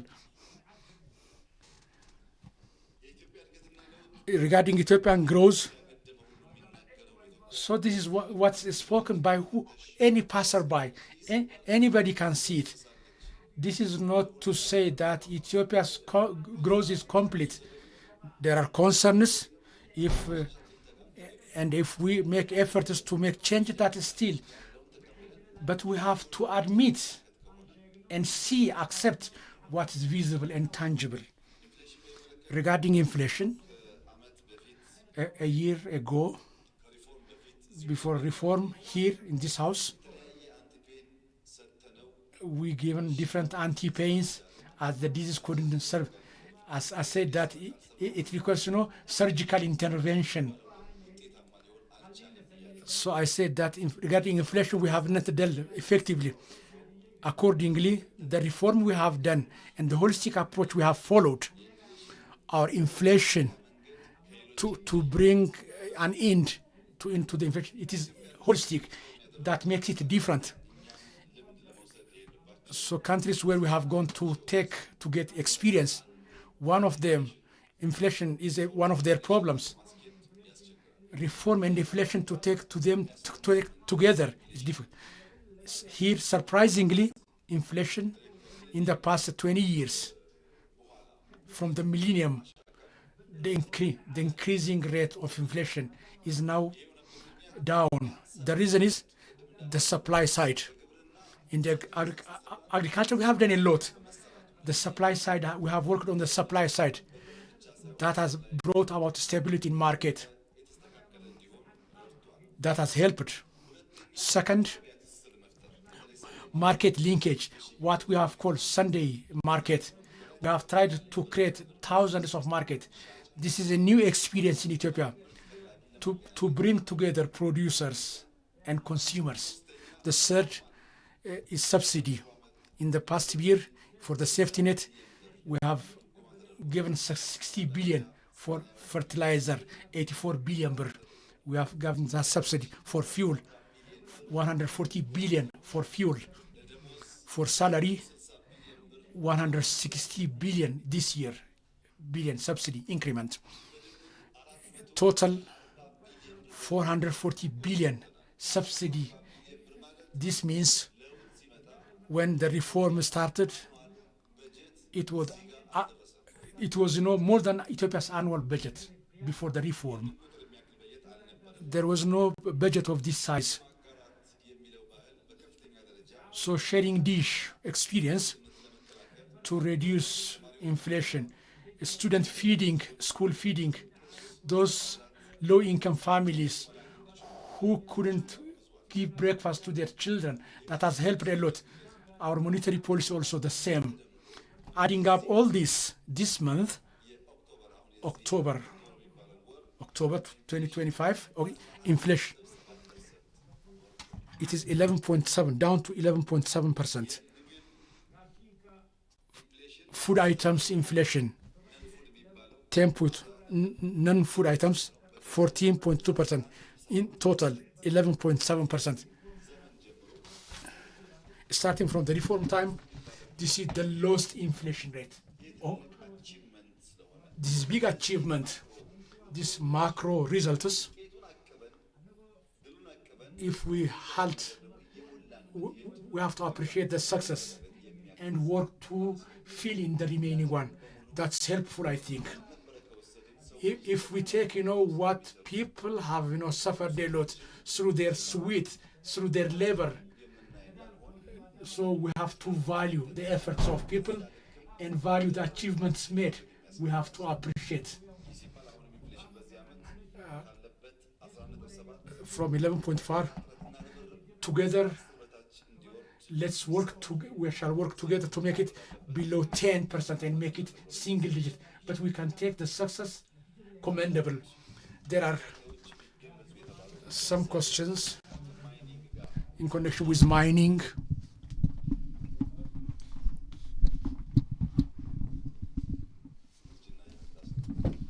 I'm getting old. In connection with mining, especially in our office, that has given leadership directly from our office to mention them. Mining is responding to the reform, and GDP grows 1% share, and we expect more increment this year. Natural gas, fuel, petroleum, fertilizer. When we begin in Somali region, natural gas, 21 trillion cubic feet gas reserve. That has been confirmed by third party, not by us. In one area, 21 trillion cubic feet. That's very big reserve, big resource. This resource, why we couldn't use in the past? We should regret that, but now we should act fast and use it. It's expected from all of us. About crude oil, we have big reserve, and that has been confirmed by third party. These confirmations, after we have taken this, so the laziness, the tardiness we had, when people say natural gas, people take license for that level. After they take license, they don't work. Most license receivers are, brokers. They are not developers. They are brokers. This is only in gas. This problem is also in gold. So what is seen in cabinet is license issue. There is exploration license that's given by an institution. Many people that way they receive license, they look for investors, and the activity will not start. They don't engage in the work, and therefore 2 years back gas project contractor couldn't do it successfully. We have had government discussion, China and Ethiopia. So government, there are GCG group, Golden Concord Group, Chinese company in that area agreed to develop in the first phase. In 14 months, the first phase has been completed. In 14 months, not only completing that, it has made clear that we can't mentality and the energy and hope to start the second phase. We have begun the phase 2, and we shall complete it after 24 months, and we shall declare to this house that we have completed the second phase after 24 months. There is nothing that we begin and not complete. That's known. Refinery, petroleum refinery. In addition to the gas phase 2, it is the second project. We shall complete it also in 24 months. 1,000 megawatt energy shall be completed in less than a month. And we shall do it in liquefaction of gas, natural gas in short time. This gas and refinery project, it shall help us to save a lot of resource. It has impact on logistics. It has impact on energy. It can be input for different sectors or activities. The biggest export, expense is, petroleum, and the second is fertilizer. If we save these two, we can save a lot of resource, a lot of wells. The second is the gas, the natural gas is input for fertilizer. It's for energy. For logistics of food, price increment is logistic. If we reduce the price, transportation cost, transportation fare, it has enough impact on the food price. And this we shall follow track and step by step and succeed in it. Dangote, together with Ethiopian EIH, Ethiopian Investment Holding, the fertilizer factory, it produces 13 million quintals urea fertilizer. Dangote is very known, famous, is very well-disciplined capital owner. This person not only producing, it also wants to be part of Ethiopian development. In addition to fertilizer, there are planned activities, other activities. One, it's not on the way we use fertilizer is also contributing to reduction of production for maize, for coffee, for rice. We use, DAP. We don't examine, what chemical is missing. Jimma soil and Hararge soil, Bale soil and Gojame soil, they may not need equal fertilizers. But which soil and how much, the amount of fertilizer we are to use, we don't know that. We are working on creating virtual lab and identify for each production type, for each soil type, how much fertilizer, how percent urea, how percent DAP. So we are working on that, and this is part of this project, and we shall do that. The second one is packaging. The problem in fertilizer is packaging issue. We are losing a lot of resources. It is imported as soil, and we pack it while on ship. We park ship and then pack it. We work on that for days and weeks. That is costly. It's not only that. So there is no extravagance. No, it's fall down and pour. So successful packaging we are working on. So we should need which fertilizer is going into which area. There shall be barcode, and to reduce contraband of fertilizers on the way. This is part of the project also. The third is transportation. So as trucks we are going to use shall be run by natural gas, we can take it to the farmer's family house. That there is no pipeline stretching. The packaging, the soil study, 1,000 megawatt energy, and refinery. When we add all this, the infrastructures, there are other infrastructures. We have, it requires $10 billion investment. This is not the amount that we are to search for. Africa and outside Africa finance have made commitment and have shown desire to do that. There shall be no finance problem, and we can do it in time. The second is Bishoftu Airport. Bishoftu Airport, the design work has been completed. Consultant has been hired, but there are issues in connection with finance. Farmers, when they are displaced, the way we are to handle their issue had its own problem before. To avoid that, before starting the project, when farmers are displaced, without disrupting their life, to give them alternative living area and alternative lifestyle. We have done a very proud, triggering success. If farmers are happy, so the airport there shall have multiple advantages. Currently, Ethiopia is so far using for foreign flight Bole International Port, as Bole is Addis Ababa, as it's high altitude. So a place,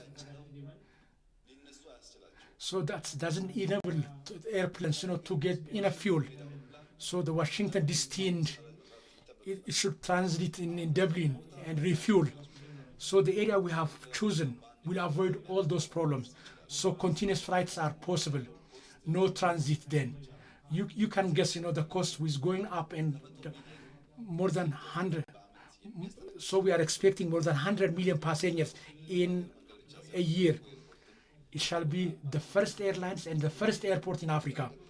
So in Ethiopia, in the coming time, in the air transportation, it will act hub as an Africa and connect other Africans and succeed in that wish. After the reform, so many expansion works have been done in Bole. About 20 million passengers can use, but it cannot go beyond that unless we get ready, as we cannot make an expansion beyond this.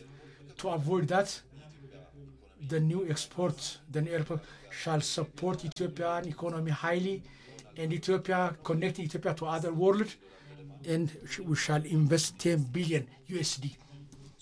The third is housing. Every and each Ethiopian to make house owner to think and to work on that. It's difficult to work on that, but even that's not possible in America. What's possible is every person at least to get rental house to his or her capacity.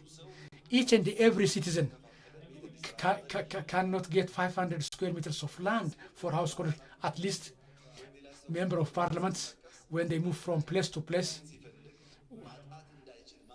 so to enable them to not to search for rental problems. The problem is even you can't not get rental house, and if you get, it's very expensive. To solve that problem sustainably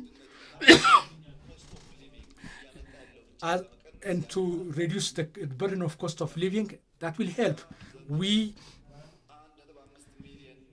are planning to construct 1.5 million units in the coming 6 years. The work has not begun now. As you said earlier, apart from ore in iron production,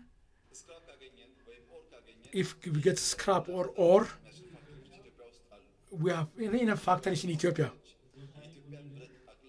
to smelt Ethiopian iron. They are capable to do that. So the problem is to get the ore. Cement, to improve cement production. We know in Lammi factory, we are making expansions. Glass mirror that is to be inaugurated this year, that will more or less cover Ethiopian need. It is a private investor, and this for housing construction will be good input. Granite, marble, woodworks, sofa works, doors and windows. There are big preparation works. Technology also. We have factories that work on houses. 4 or 5 house samples are to be made. Honorable House, when the work is not complete, you shall visit there. G+3 factory made. That will be completed in less than 1 month's time. It will be produced by factory, the parts, and then assembled. And we are importing factories to work on that. We have been doing these extensive preparations. We have not put proclamation or wish. We have been doing preparation. When we think that is possible, then we declare the good news to the people. 1.5 million units, each unit in a chip. If we think that it costs 2 million, more than 3 trillion investment will be required. 3 trillion, as per GDP of Ethiopia, it's 20%. It's a big work. Ethiopia, so fertilizer from natural gas, Bishoftu Airport, they are game changers. They have never thought in Ethiopia and never attempted $30 billion investment. No government in Ethiopian history. This is game changer. Millions of youth will get employment opportunity. Productivity will increase. If that study of fertilizer will increase, Ethiopian productivity will at least increase by double. Our fertilizer usage is very low.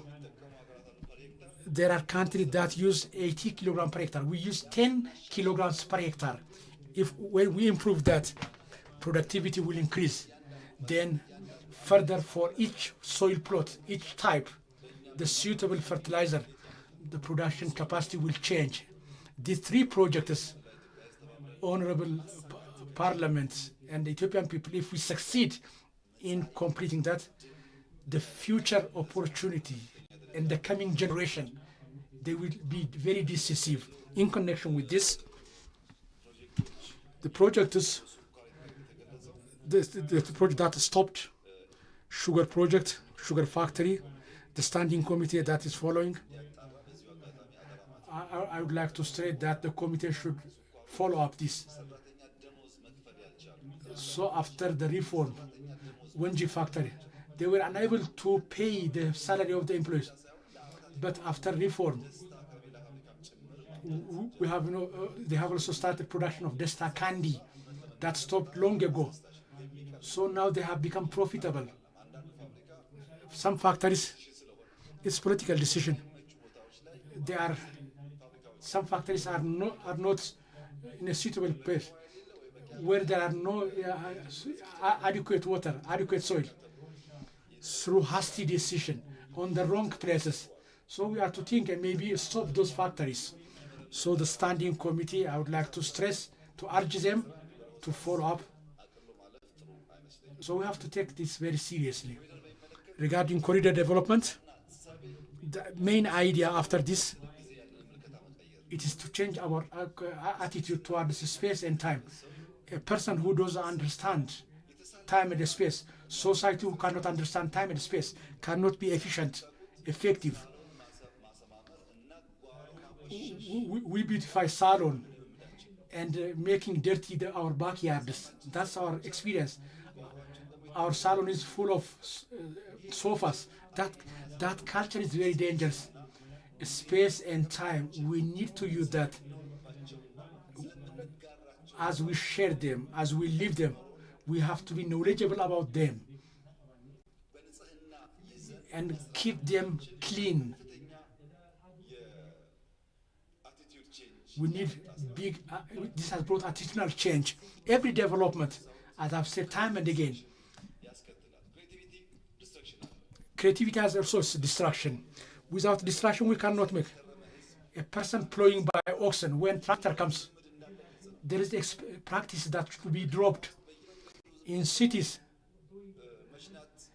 people urinating on the streets. When toilets and latrines are constructed, that will stop. So there are cultures to be changed. So tradition and habits is difficult to break with, but corridors, it is big capacity, creativity, and changing living style. If you have seen like me, when I go here and there, when I see Ethiopians what they are creating, I am surprised that we have this capacity. There are no riverside projects.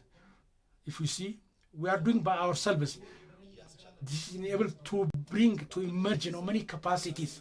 As I said last year, more Ethiopian people, male population, African Cup. Whenever they see African Cup, they are very jealousy.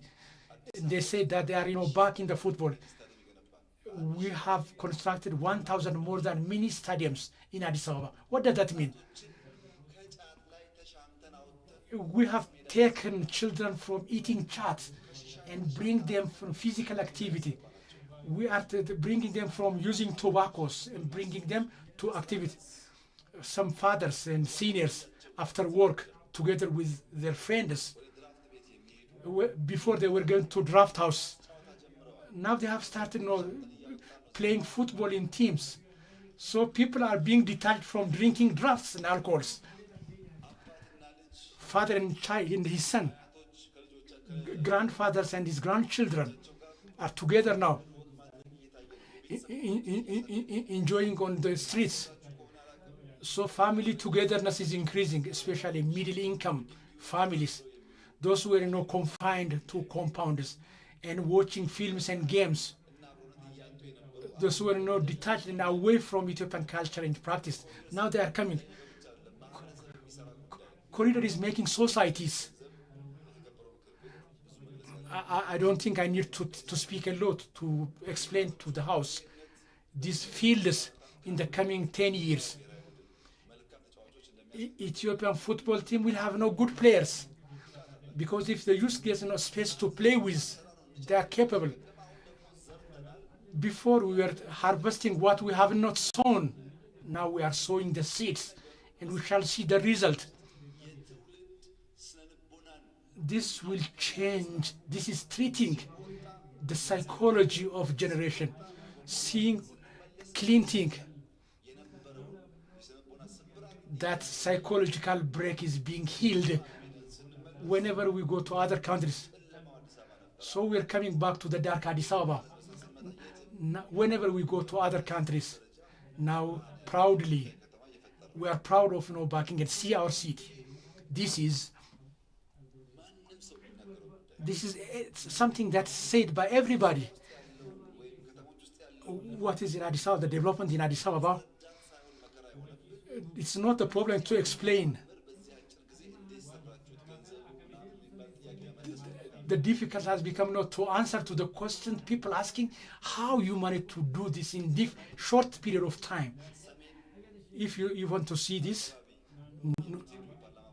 north area, if you go to Bahar Dar, if Dese, you can see the work that has begun. We have also in Waldia, but just to say the main one, if you go to the eastern part of the country, Jigjiga, you may see Harar, Dredawa, Maya, you can see that. Harar city, It has a capacity to attract many tourists. You know Harar people, how friendly they are. The corridor development is attracting many people. We don't have still enough hotels. We shall do that. But the corridor work, things has changed. Many tourists are going there. If you go to South, Hawassa, Arba Minch, Hosanna, Robe, the activities we have started there in the other cities.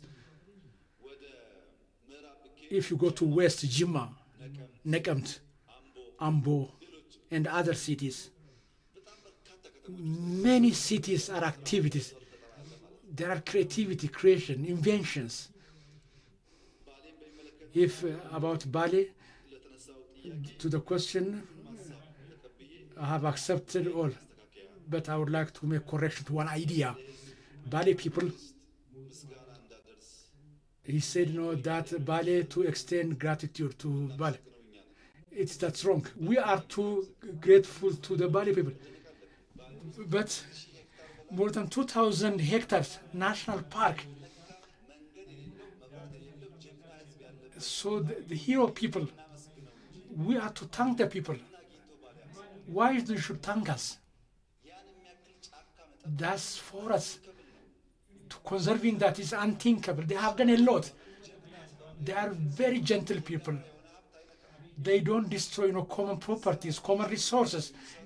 The delicious wildlife. Why don't we see in other places? Bali people are very surprising people. They have endowed with blessed resource. There is no resource like Bali in other places. So we have done nothing in Bali. So we are to thank the Bali people for conserving that resource in this problem. The second is Sovomar Cave.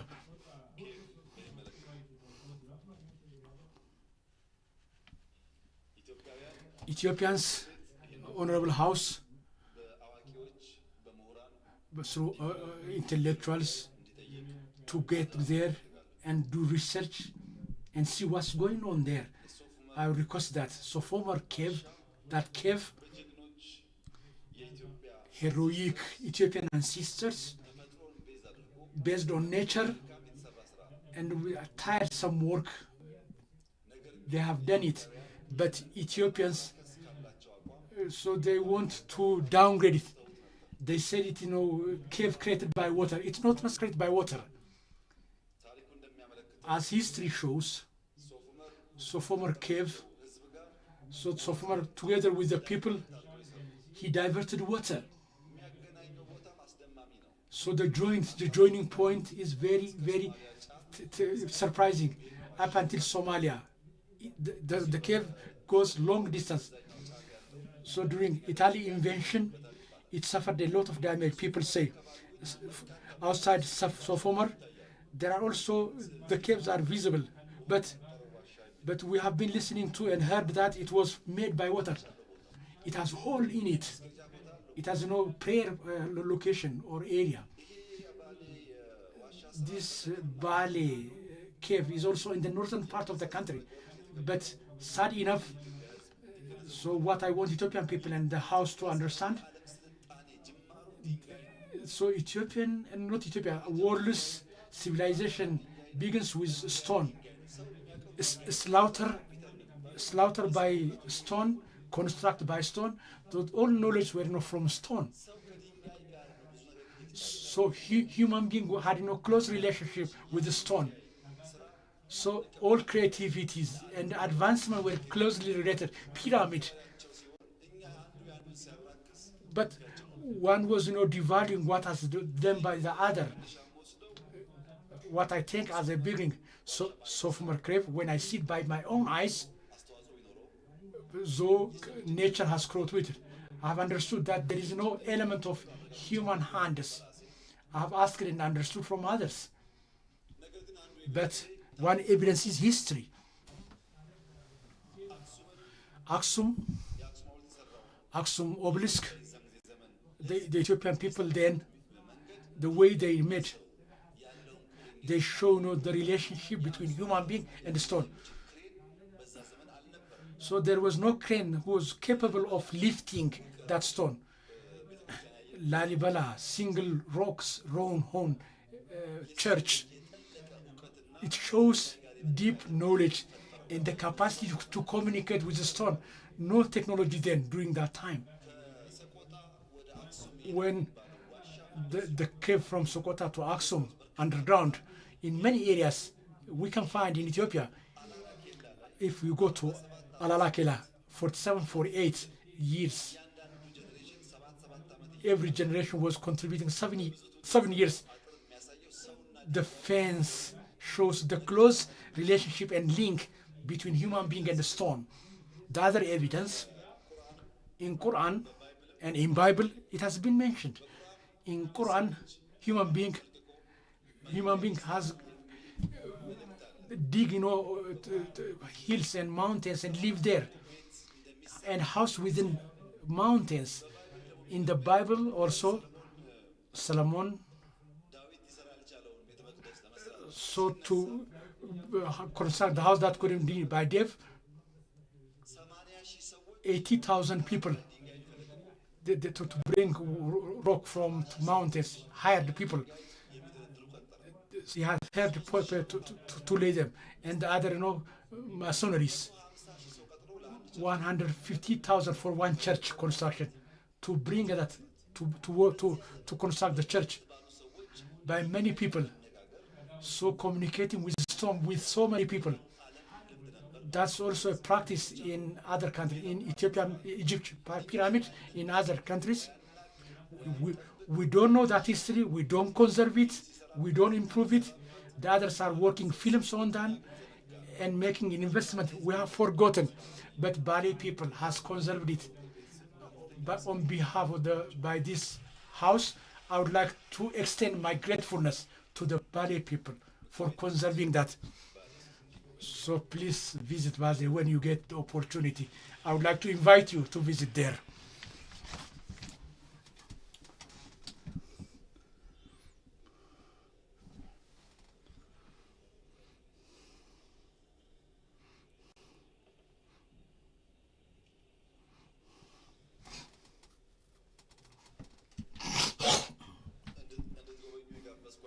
I invited you to visit because if you go anywhere in the world, US, China, or Europe, in one place, you can see what is in Bali in one place. As you know, I've been to different parts and tried to see. No, you can't. So we are taking down what we have. We don't value it. If we come from, so let's leave and move to Bali. Let's move to Bali. Regarding projects, especially Benishangul area question, you know the problem, you understand it. So there is no problem with us beginning and completing projects. But in Ethiopia, the extent of work and the capacity for completing of the government, this extensive work, project by nature, it's a child by fireside. If your eyes are away, the child may go into the fire. It requires no attentive follow-up. So the capacity and the extent of the projects cannot go together. So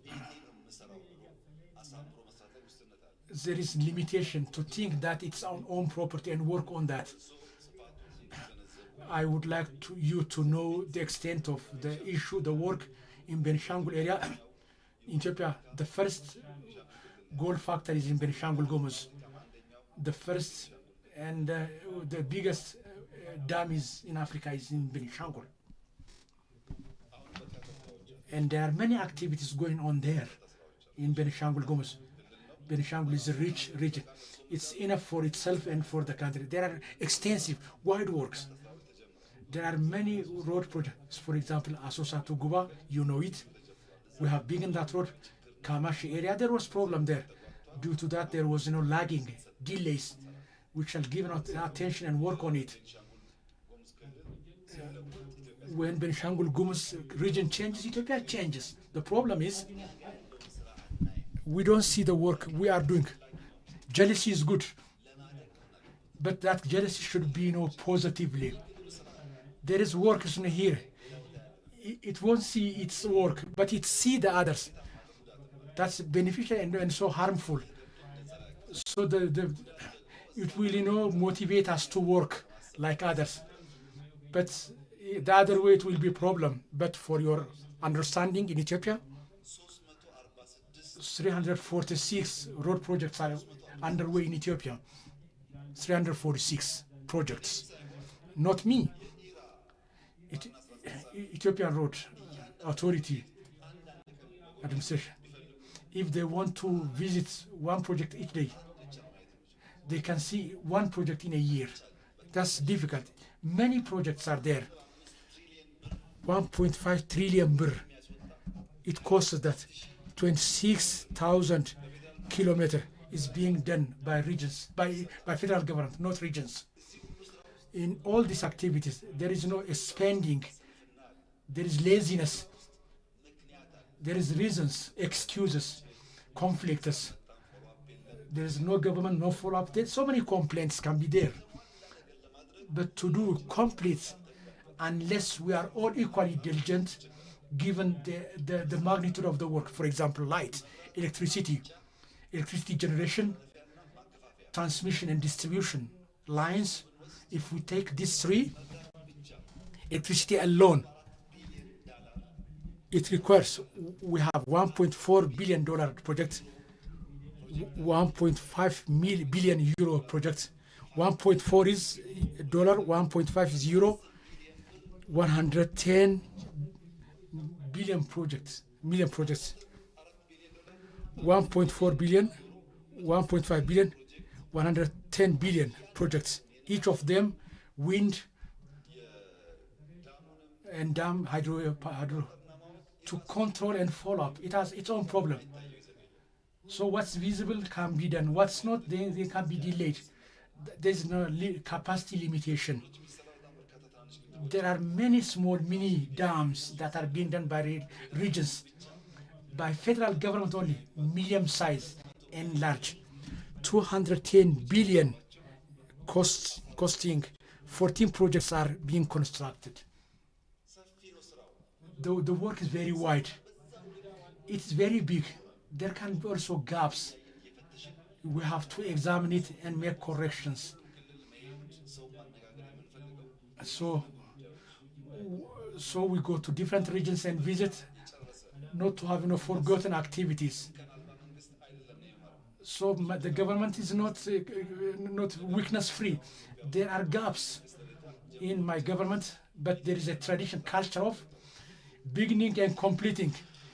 My government is the first of its kind. So the strengths will be further improved and continue, and weakness will be corrected. And we shall use also supporters and input. So when opposition parties give this kind of comments, that's helpful. We take it as input. Regarding aid taking, it shows it's cancer that kills capacity to work. If we are aid dependent, if the hand that can do are extended not to beg, that's disease. I think that is also planned by the government to create beggar community. Maybe begging community may not demand his right. It's right. I think that's why the previous government did that. Especially recently, when we discussed with some politicians, so the development that we have achieved, it's good, they say, but they say if peace is there, we could have done a lot more, they say. While peace is important, my answer was Tigray in the past 30 years as compared to Ethiopia. It had better peace in Ethiopia. During the time of EPRDF, it had better peace as compared from Ethiopian 83 up until there was no problem for 30 years. In 30 years, In Tigray, people, it couldn't be free from begging for wheat. It's not only peace then. It needs to work. If we don't work, peace cannot bring it alone. We need peace. But in addition to peace, we need to work. If we don't work, no result. Tigray was peaceful for 30 years. If it's still waiting for wheat aid, then peace alone will not be meaningful. Therefore, that's why hot time, wheat, corona is killer, poverty is killing. That's why we engaged in plowing lands. You know, bounty of basket, forestation, fruits. We have also started dates. We have also so many production types. It will take time. This will help us to detach ourselves from aid receiver. Ethiopia people from end to end, they have agreed. They said no more begging, no more begging. They have determined to work by themselves. Begging has its own problems. Me, to Dr. Alamu, if I'm to help him, Dr. Alamu, I can't say Dr. Alamu then. If aid receiver, we don't respect that person. If the donor, the giver, will be respected and called by big names. So for our sake, for our respect and value, dignity, some people take it as politics. It is a dignity of Ethiopia. So for Ethiopia, begging is very dignity killing, degrading. Even what we are capable of producing, if we say that's enough, the first opposition will come from within Ethiopia. That's big addiction, bad addiction rather. We have discussed with people. We are constructing storage. There is fund law. People displaced is decreasing in number. Aid receivers are reducing in number, as evidence of many regions. They are to declare problems are in Tigray region. 400, 300 displaced people are there. They shall be back to their home places. Amhara region, there are few limited number of displaced people. There are also in some other areas. But so increasing the number of displaced people. If you remember, during Tigray war, they said that million people have killed. We have said, we didn't respond. Now they are saying, who counted those killed people, the people? They said that was a lie, they are saying now. There is no exaggerating displaced people. We have to know the actual number and then bring them back, resettle them in their home areas. In the coming 5-10 years in Ethiopia, Ethiopia will not stop receiving aid from abroad if they want kind countries, kind companies, kind individuals who are, if they want to help us, let them help us building hospitals, schools, and roads. That we want. But we are talking about wheat. If there is any capacity that can help, we need that kind of support until we are completely free from needs, from problems. What they say to Ethiopia is big, but you can see no one of them who is willing to construct high school for Ethiopia. Ethiopia is a source of begging.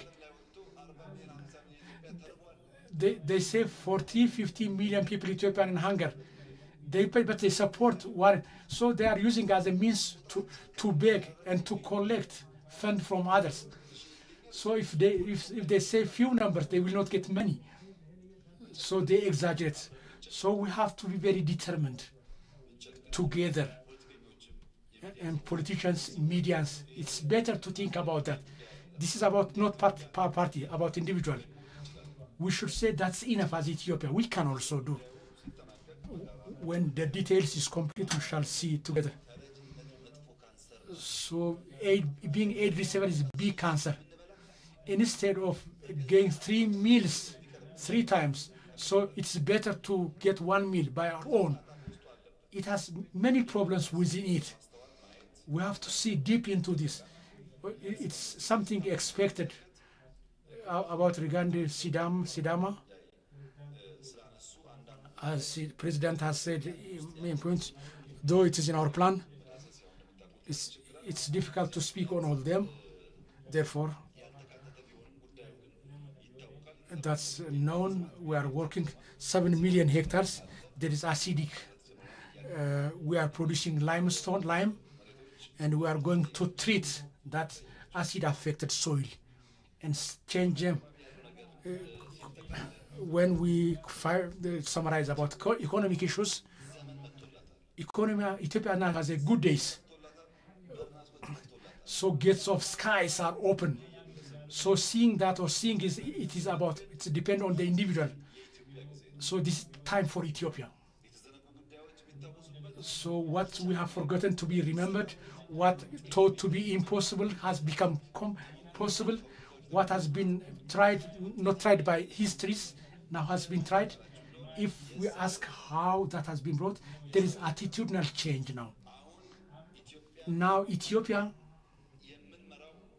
those who lead, is not like Lada taxi driver.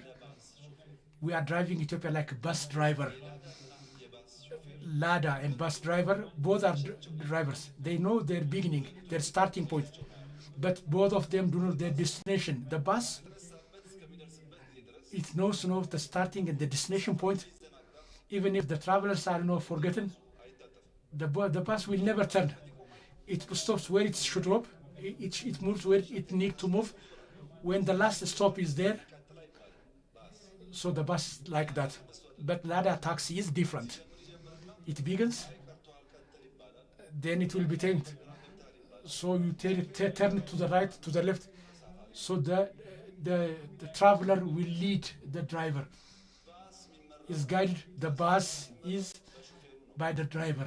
The bus driver guides the traveler.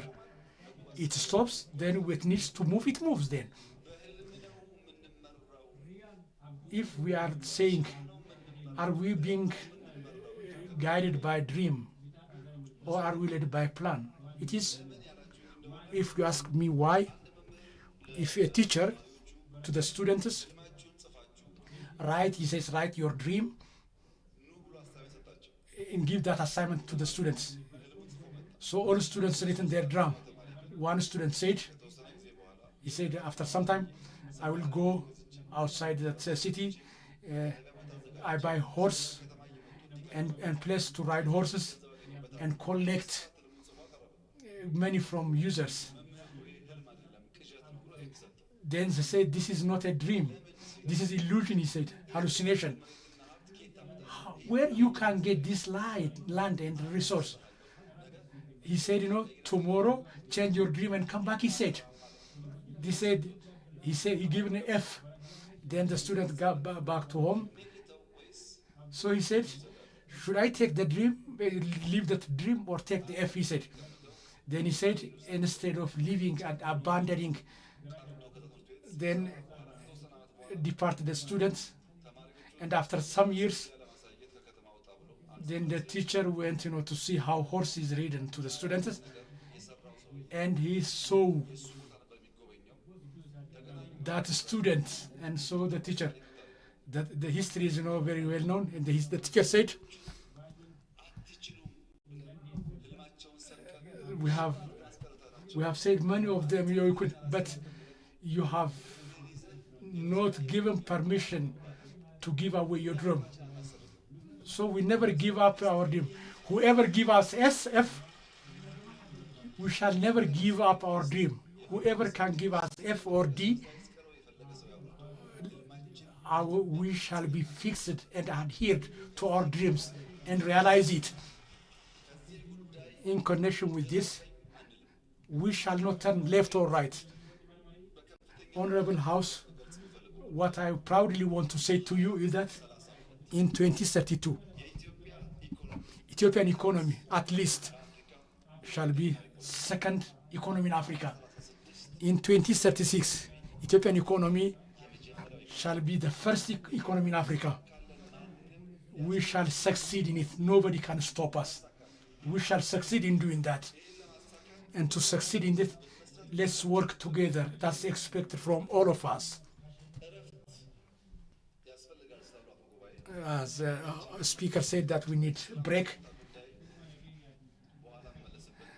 There's those I'll deal with peace, and for you to discuss on the break time, let me speak on,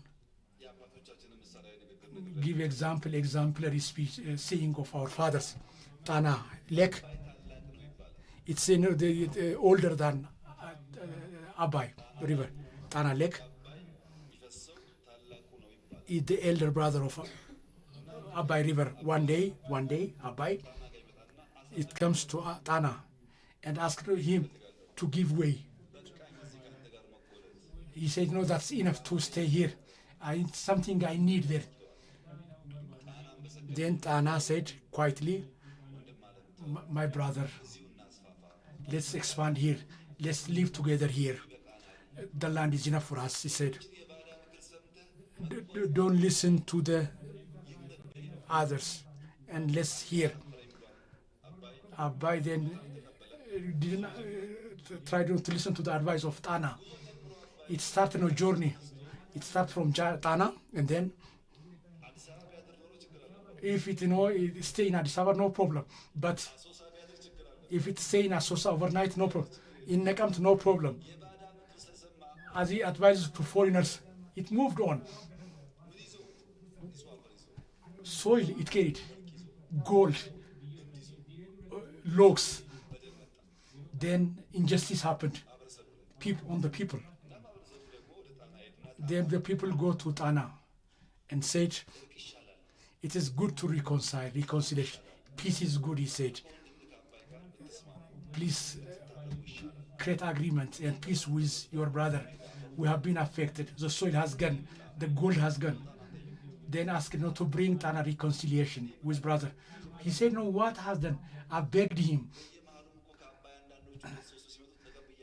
So I have not accepted some of them from, you are, you are drinking and you are with boats. I have accepted your order and instruction, and I am serving you. The problem is from Abai, that's moving from gorge to gorge, that is looting your properties. You ask him to come back. I am here with my dignity and respect. I am responding to your demands. Thank you very much.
Anyway.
Please take your seats.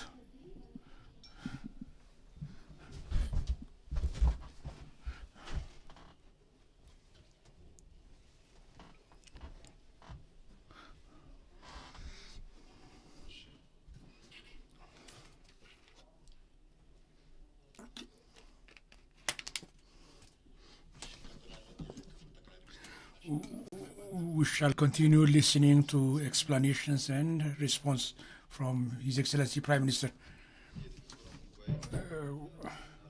Thank you, Honorable Speaker. Regarding economic questions, as I reacted to them, now I shall respond to social security and other social issues. Regarding security, the concern raised by many of you, that's right concern. Ethiopia needs peace. Ethiopia needs stability. Ethiopia has long-running conflicts and stopping work. We need to stop it, that's right. It should stop. But Ethiopia, those who want to see weak Ethiopia, to see Ethiopia unable to stand on both feet, there are countries where there are that situation. If Ethiopians fail to understand the national interest and for political consumption, for the interest of enemy, if they ask, then it will be difficult to bring about full peace. Ethiopian grows and stand on 2 feet. Those countries who don't want that, they know that they cannot win through war. These foreigners know, they know the capacity.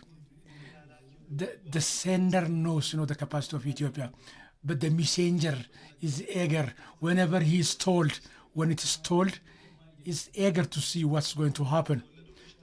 This is born by eagerness. He knows that he's a messenger sent by somebody else. It knows that it's not by own objective. He knows that he will not bring, change. I have said it earlier. In Ethiopia, if not to separate or to succeed one part, it is not practical.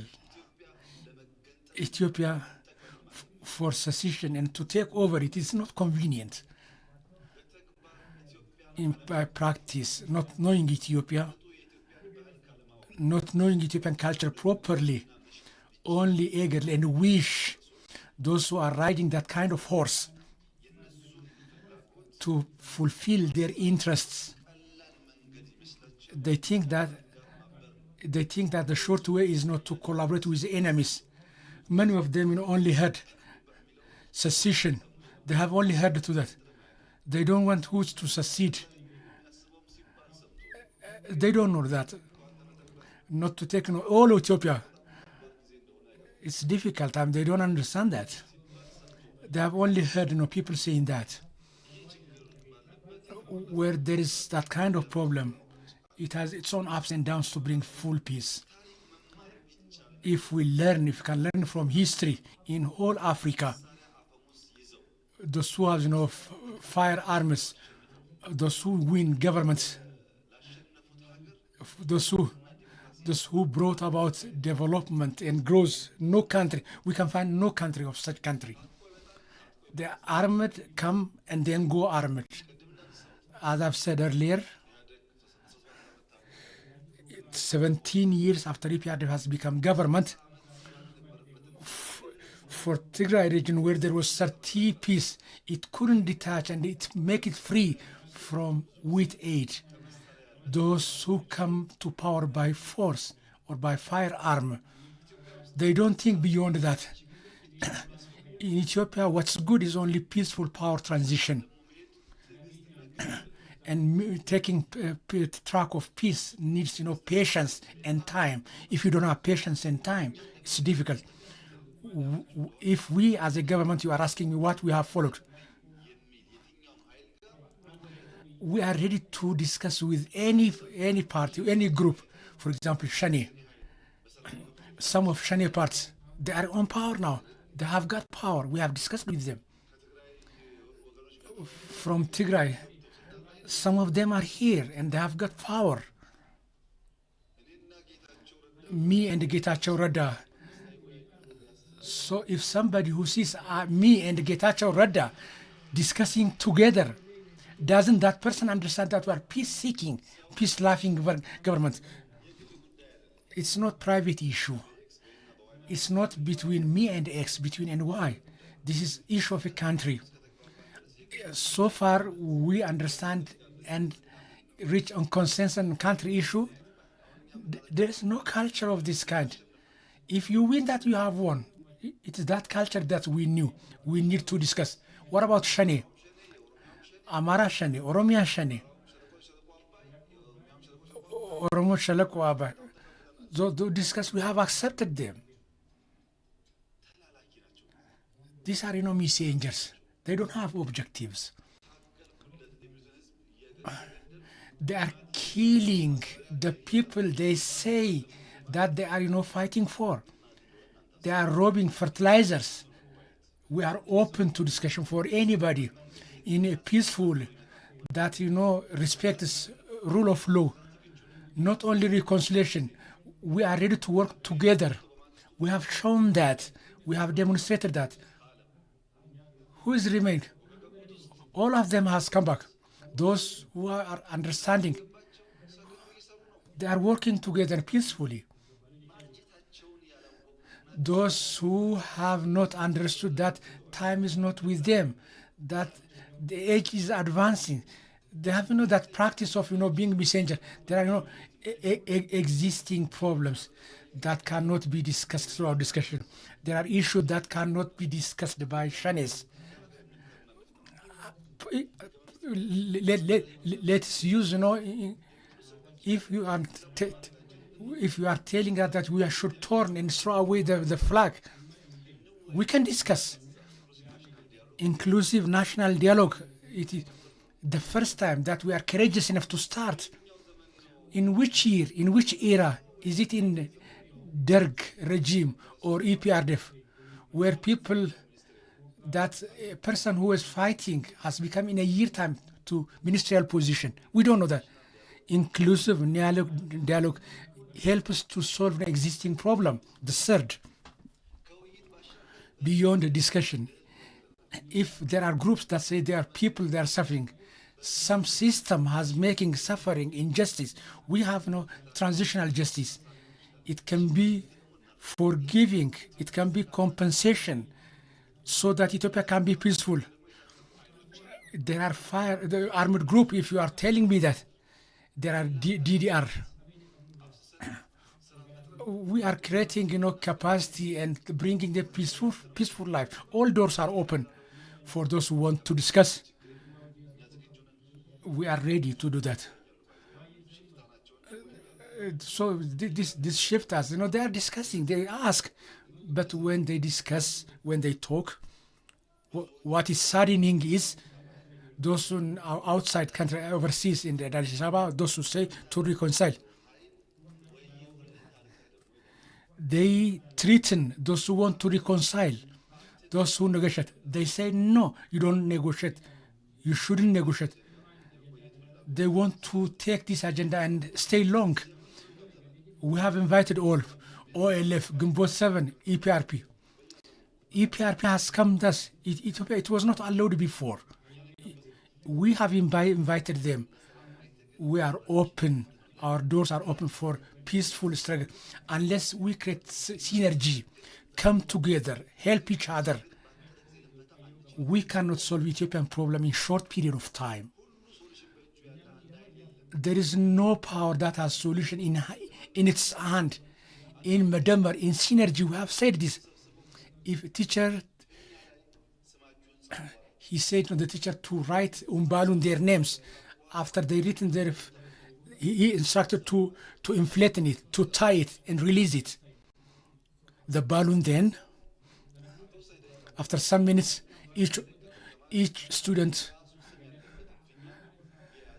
he said not to capture again the balloon with his name or her name, but when he released that it's not,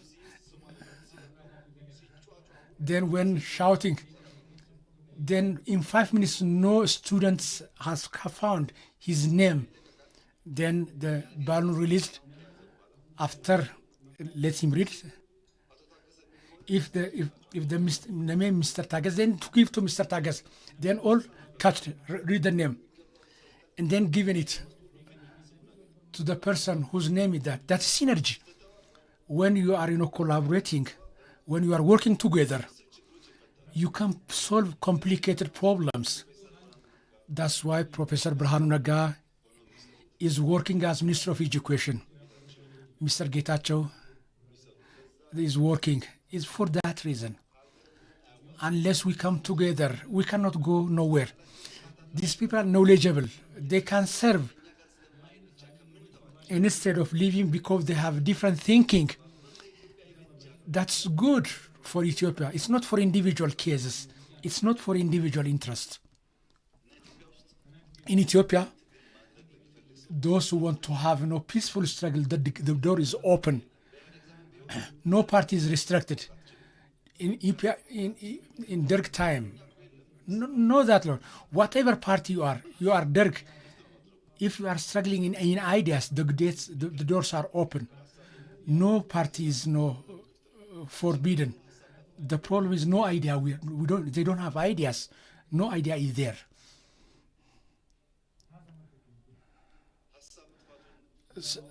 To know that no idea, you have to see the experience of these bandas. Things can be known from the fruits. Even if that person doesn't speak, you can know from the fruits, from the results, from their day activity. As the tree is known by its fruit, they can be known by their activities. For example, in a country where there is Karti, where there is no election, where there is no constitution, where there is no use, where there is no hope. And then, so being with that, that person cannot bring hope. From whom they can learn? They don't have no government, no party, no cabinet is known there. No election, no constitution. They are with them. They are talking about election while being there. How can that come? In Ethiopia, when Ethiopia is very proud and beautiful, whose eyes get red and become unhappy when Renaissance Dam is, who says that this is no purpose, no importance, it will bring conflict. Those when we talk about sea access, who is ashamed of that, who is not courageous enough to say that 117 million people need sea access. Those who want not to stand by the prosperity of Ethiopia, who think as mango is poisonous tree. He calls himself mango, but it is a bitter fruit. If that person is okay with the problem and the poverty Ethiopia, it is not the name you call by yourself. We are known by our fruits, by corridor of urban cities, rural corridor, wheat, rice. If you don't know, ask UN. We have been awarded for that. But what is saddening is the separatists, insurgencies.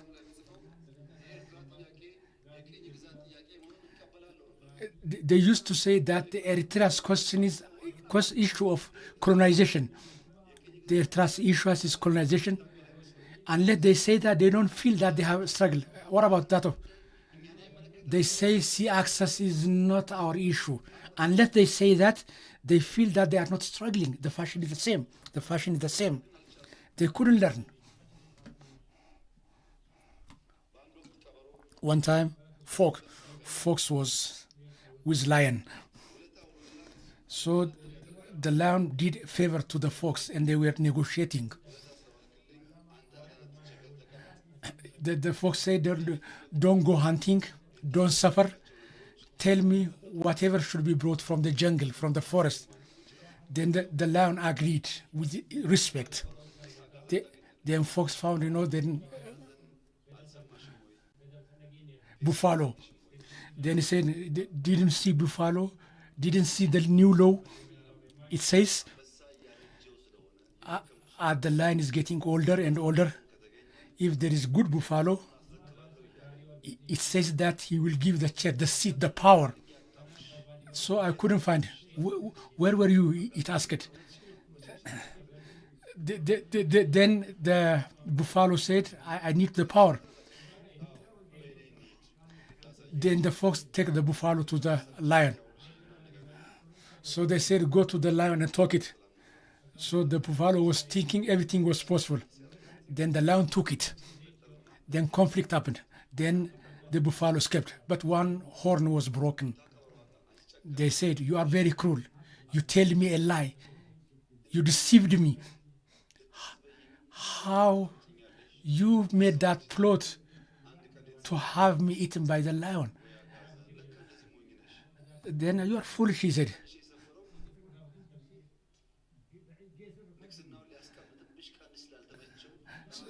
So it has broken, your horn, for the throne to go into your head. It's not for bad purpose, it says. Oh, then buffalo, I believed it. So it is wish and desire that kill. Then when let's go back. So I broke you to the lion. Then the tail was broken. Then come to the fox and ask, you are very bad. You said, now my tail is not broken and cut. You are sick, it said. So for the throne, it is now for the seat. For the seat. So the lion thinking that you don't need a tail for the chair. You didn't understand it. The power is not very. It killed her. After killing it, then the fox. Then cut it to different dogs. Then I shall have my lunch. Then the lion went. Then the fox put, the organ, or by organ. Then the head is not. The head was not. Where was the head? He says. Where is the head? He says, oh, lion. So if it has head, 3 times she wouldn't come there. So it had no head. That was a story about the fox. So those who say the Eritrea's question is about, it's like this animal. Time never teaches.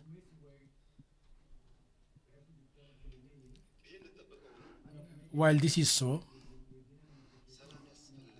we need peace. Yes, we need peace. I said it before.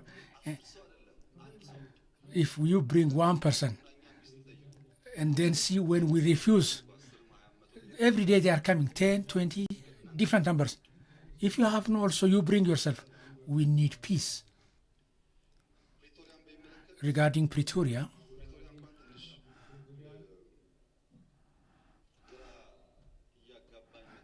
it's confusing me, the word itself. I know Pretoria. I studied there. Now I have forgotten that town, that city. When Pretoria is frequently said, I'm being confused.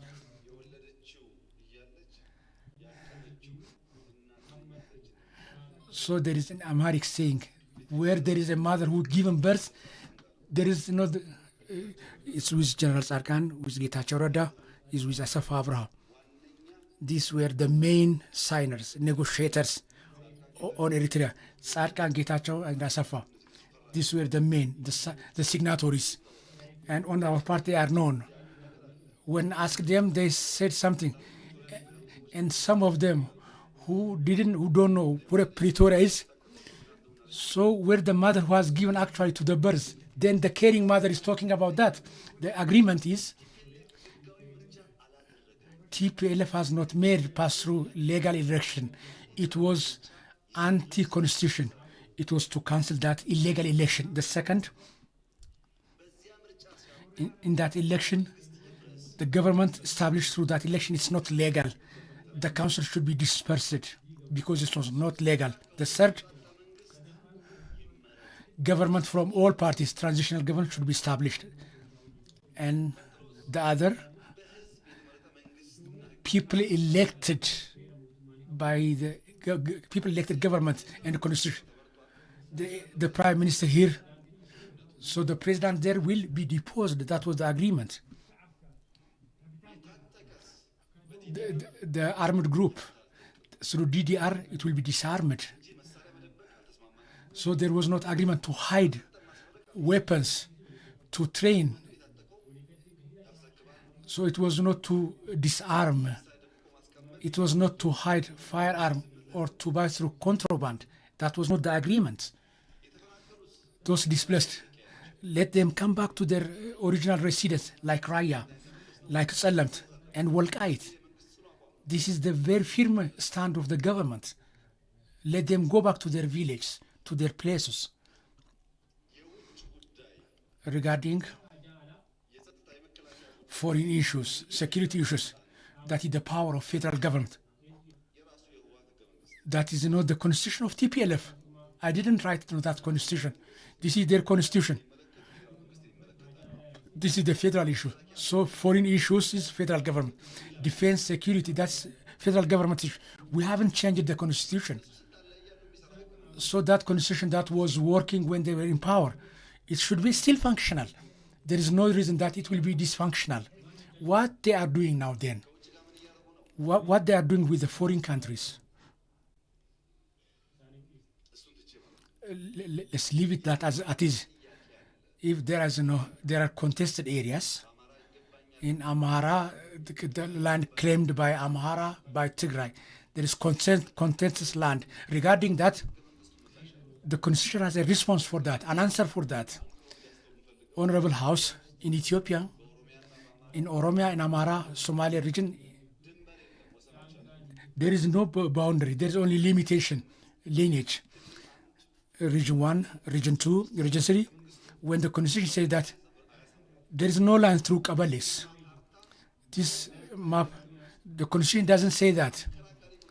When there are contesting, that they should be answered by referendum. There is no border like border of Ethiopia and Sudan, Kenya and Ethiopia. If there is contested area, there should be discussion and decided by Federation House, and then can be taken by either party. That is the constitution. Especially in Dredwa. Dredwa is part of Oromia in the constitution. Somalis and Oromos, they are brothers. They have been together there. There was claim in Dredwa. When that happened in EPRDF time, let's not argue on this. Let's have Dredwa and take it under federal government. Let Somalis be mayor for one term and Oromos the other term. This is not in the constitution. But after that, then Somalis and Oromos are living together as long as peace is there. But now in Somalia and Oromia, now there are many Kabbales, contested Kabbales. Sidama and Walaita are the same. Afar and Somalia, between them there is also, that is not unique. Walqait issue is not unique. So there are questions and concerns, but it should be solved and resolved peacefully.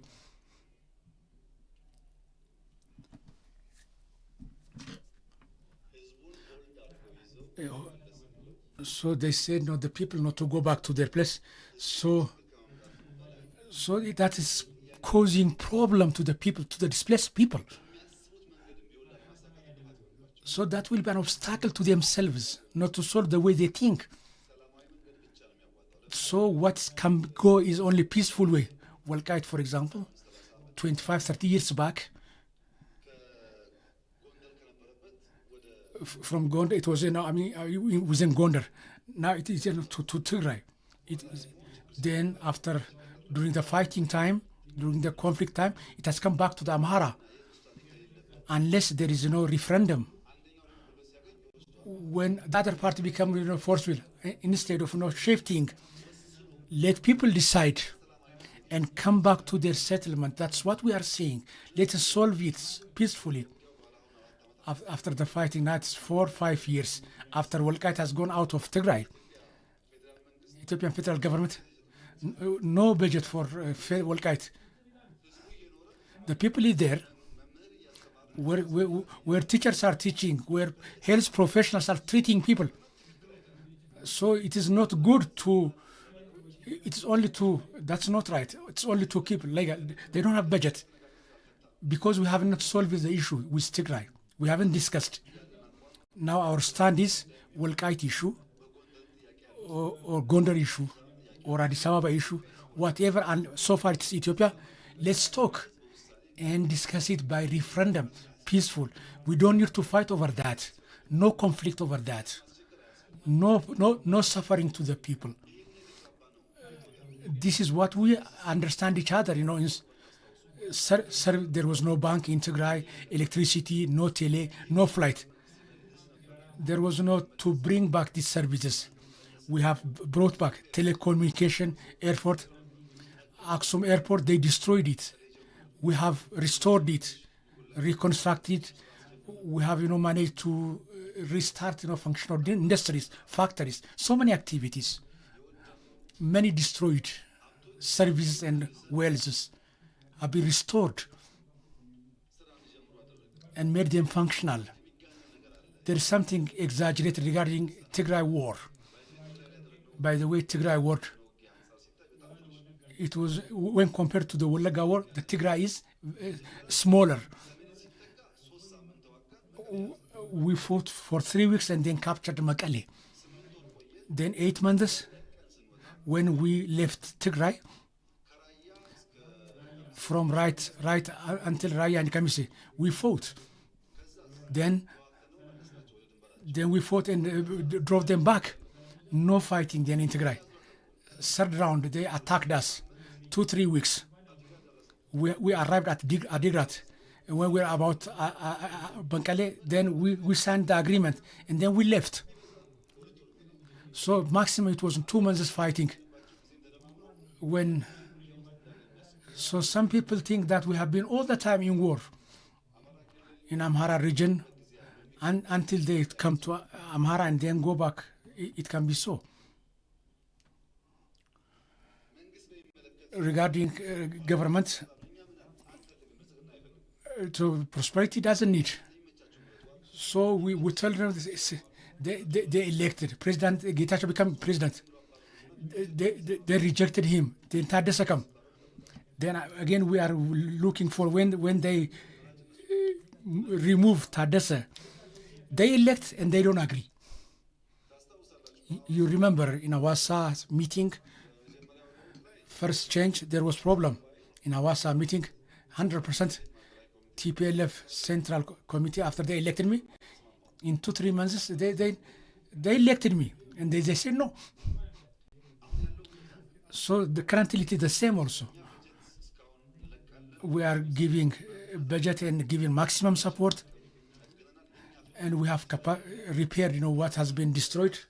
No additional war. It has no objective. So war without objective, whether it is successful and not, no confirmation. Unless there is a goal, people will not sacrifice souls, life. So no use fighting in Tigray.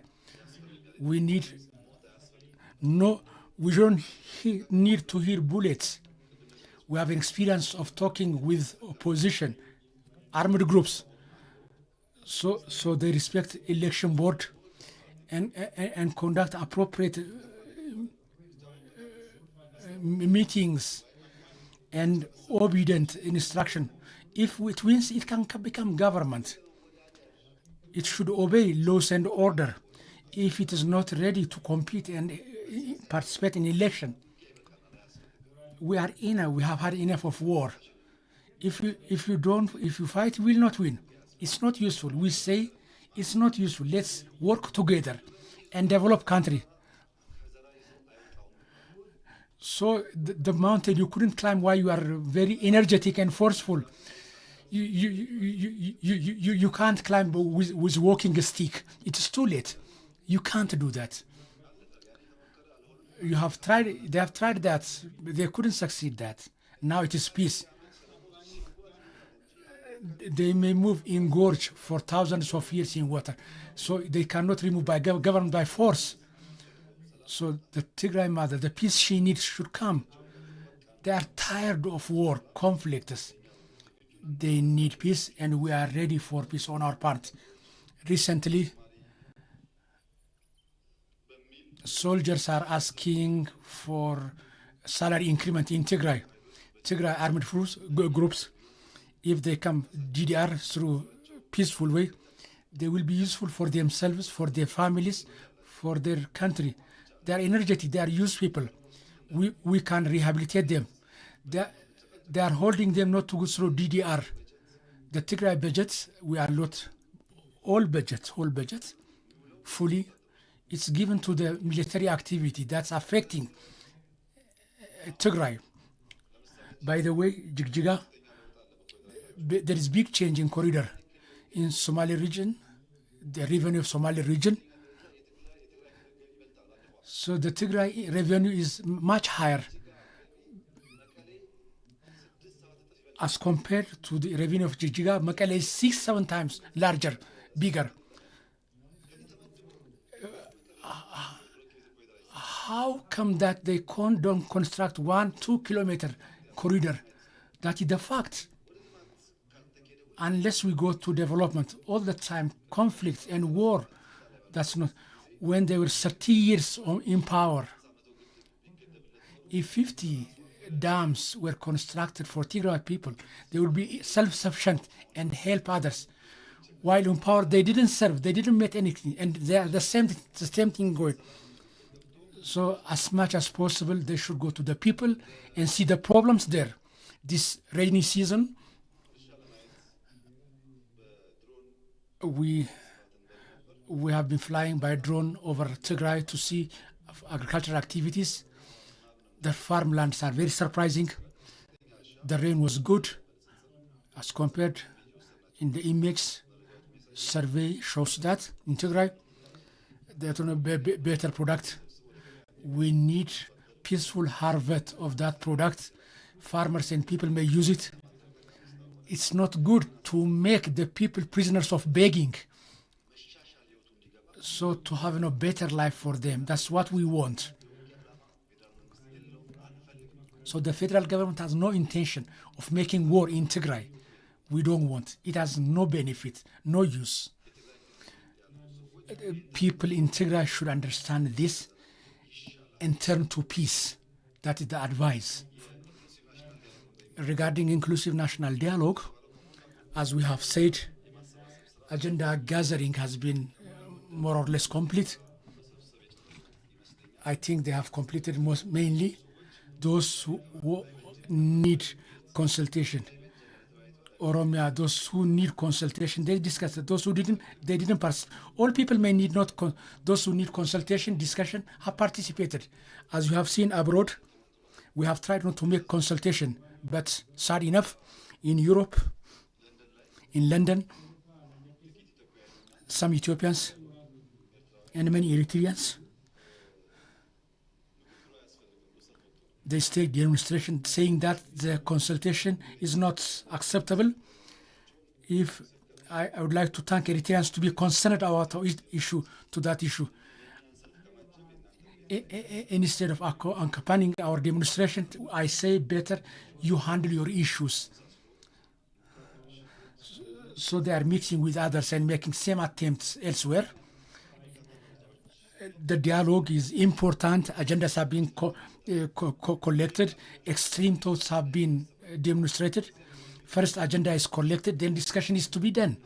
After discussion, those we agree will be approved, and then the others will also be dealt accordingly.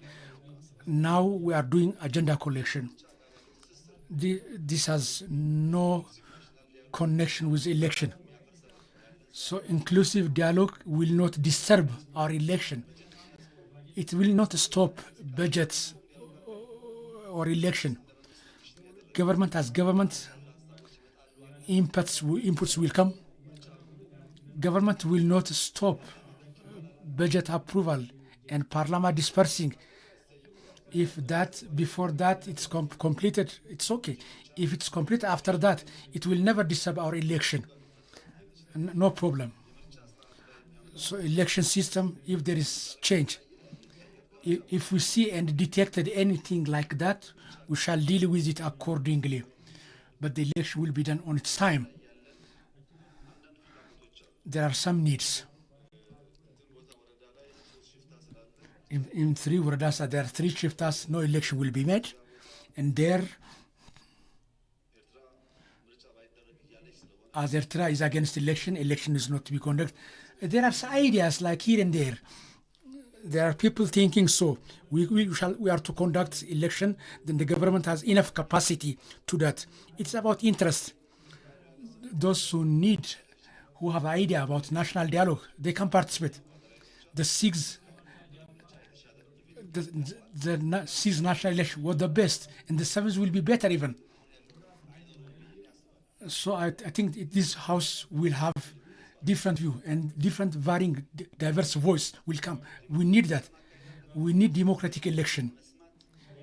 And we should be open to hear different voices as government, as party. If there are no alternative voice, that will not be helpful. As their writing has not been washed out, those who think that election will not be conducted, they are foolish. It will be conducted. So they shall have no realm to say there is no legitimate government. The election is to be conducted. I will say your time. Be ready for election. Even last time we elected while we were fighting, we conducted in 1992 Ethiopian calendar while we were fighting Eritrea. So do you think this government doing so this development activities, so many development activities will not conduct election? We wish you that we'll be successful in the election. That's my wish. As much as possible, our party members, they shall work to make it election and ready, responsibly to have different voices. We don't have desire to take all seats in the parliament. We shall work in that way. Sometimes I heard some of them, after we have given them, there are groups who think that there will be election. They shall go back to the place where they come from. But the election will continue ahead. We have to see election this way. As a party, we shall be ready as government, and we shall have better election. So Ethiopia will continue. Those who drop out will continue dropping out. So we don't need nobody's approval to continue. We have to have adequate and enough capacity. One member so thrown in a level that the elephant doesn't even feel the throne is in its body. That's how it's acting. Regarding justice, the justice system to be free and improve the system. We don't want to say judge this and that. It is independent. It is accountable to you, not to us. This is an institution. But we need to improve the systems. To improve issues with ethics, inspection has begun. We encourage that. We support that. They should know that lack of capacity. There is automation activities. There are trainings given there. So there are many backlogs. I visited recently them to improve the justice system, the prosecutor, the police. There are good beginnings.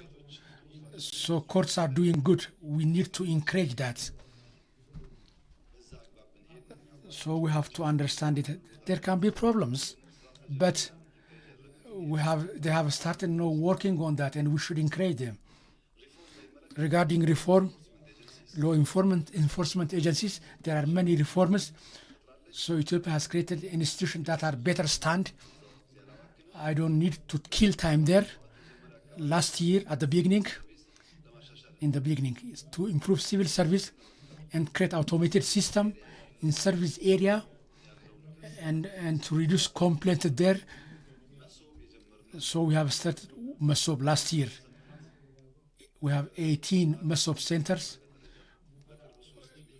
There are 3 additional this year.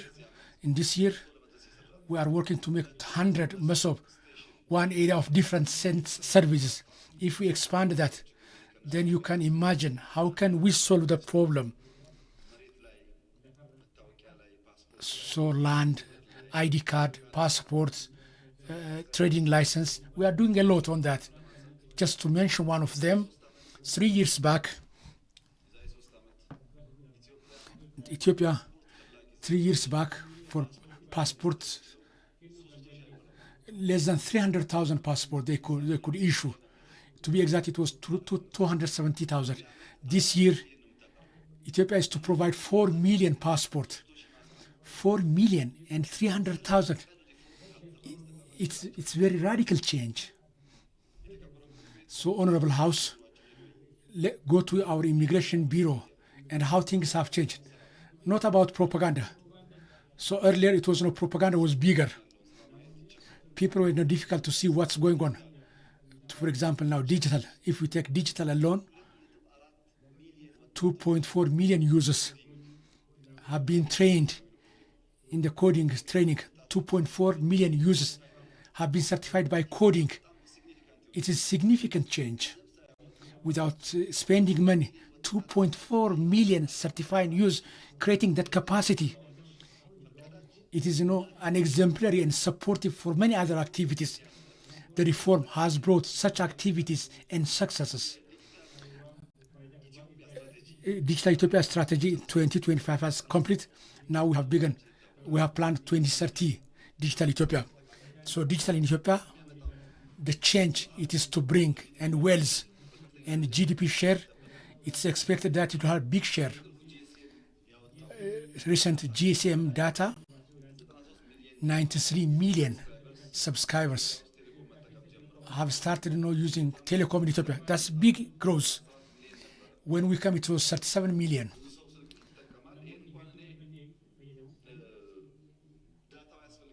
I don't need this data.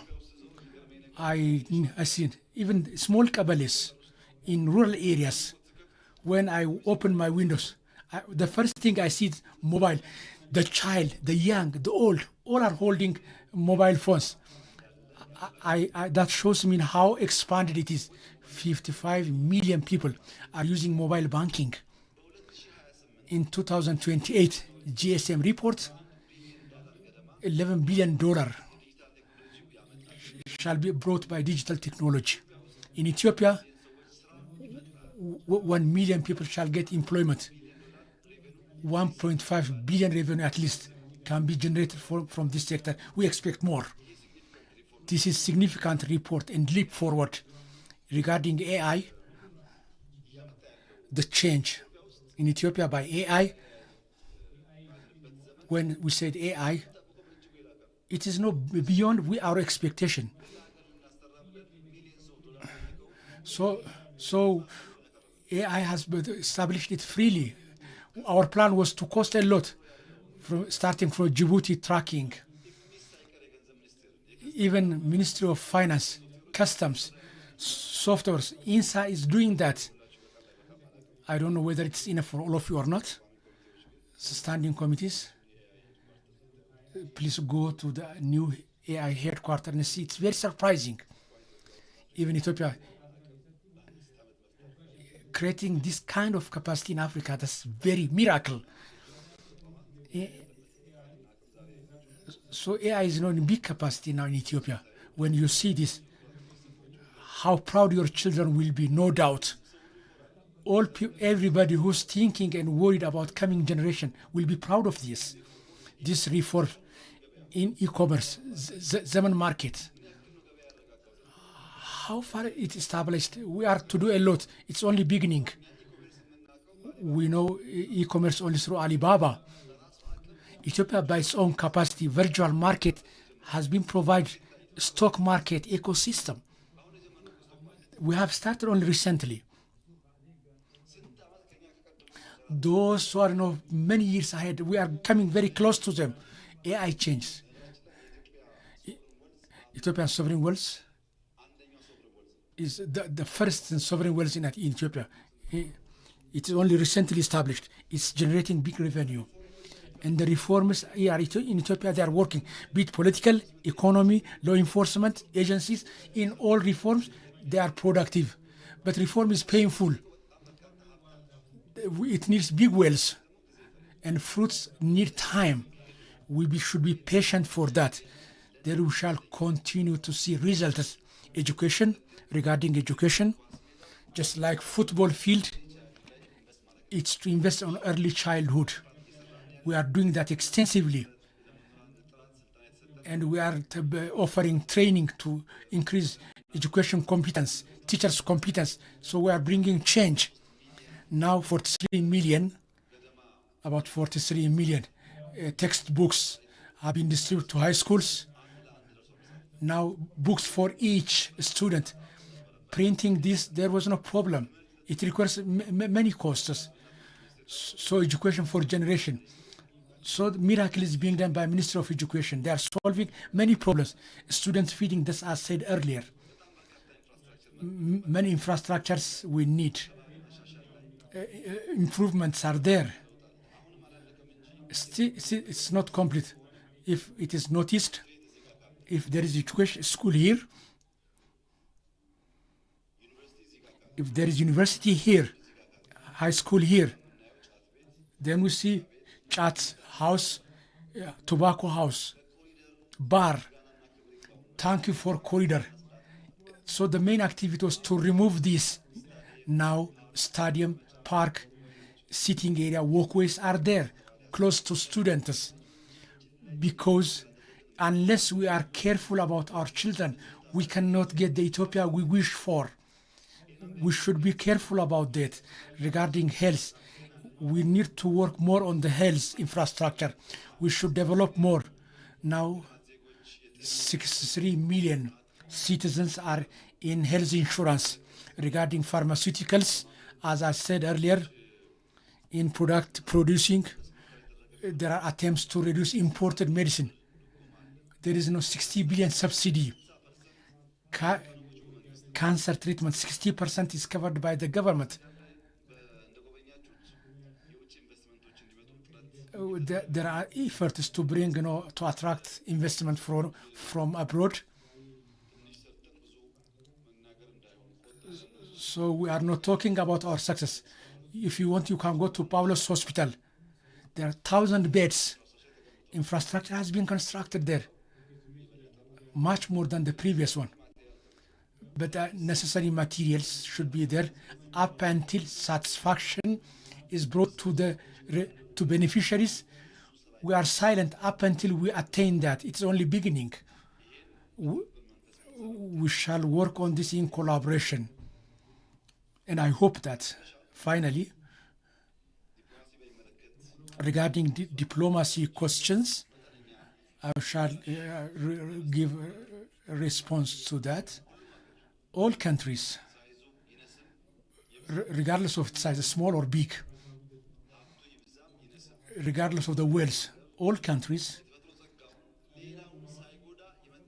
they have the right to use their natural resources without harming others, without affecting the resource endowed by nature is the right to all countries. All countries, there are two decisive issues. One is national interest. All countries have their own national interest. The second, there are concerns of national security. National interest and national security, based on the information and the knowledge, they can be, what you have said, national interest can be wide or narrow tomorrow. What there is a concern can be wide or narrow based on the knowledge and information. These judgments can get conclusion. There are mistakes, in two ways. If countries they don't have information or scarce information, they cannot define national interest properly. They cannot properly define their national concerns and treat and idea and moral and extreme self-interest and greediness. That problem will come. We have to balance these.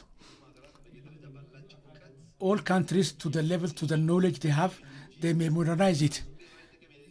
There is no country without its national interest and national threat. Every country has these two issues. Ethiopian national interest regarding that. What I want the House to understand is that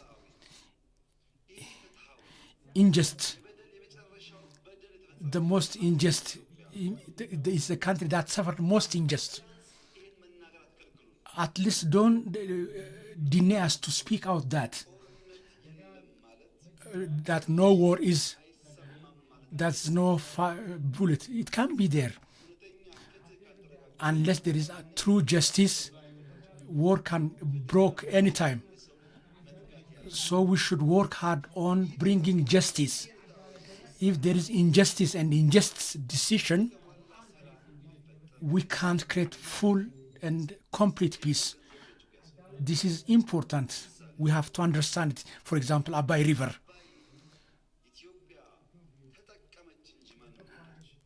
Ethiopia was benefit from Abiy, harmed nobody.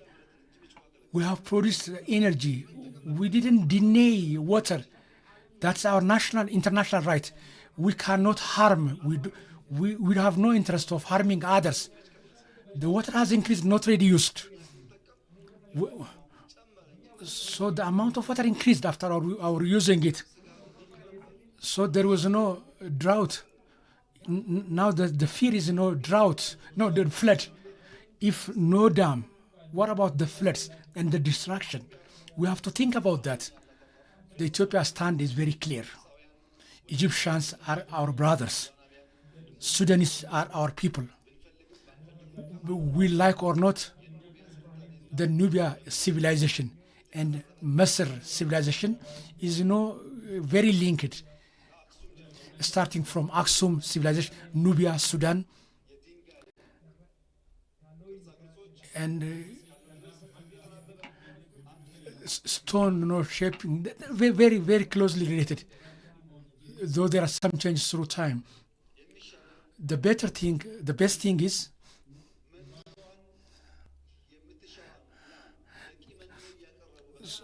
so to give the cow the feed it needs and milk it. So denying the feed to the cow, then no milk can come from that cow. To give feed, fodder, and then get better milk. So my need and wishes, and your wish, and the wish of the interest of all Ethiopians, Ethiopia, Sudan, Egypt, they have together more than 300 million people. They have large size. They have huge population. If we work together and produce, we are enough for whole Africa. We have enough wells, gold, water, labor. So the best thing is to work together. So then we shall be against each other. So we continue to move forward anyway. So we, on our part, through agreements, through negotiation, understanding each other, we want to grow. Nobody on this earth, while alive, it cannot impose its interest on us.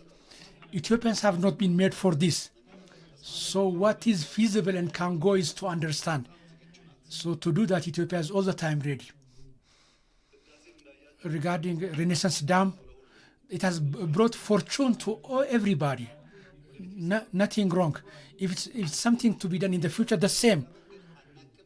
We don't plan to harm others.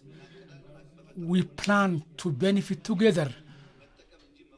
It is to benefit, not to harm, nothing harming. Regarding Red Sea, So the all Ethiopians and Honorable House, I would like something you to see seriously.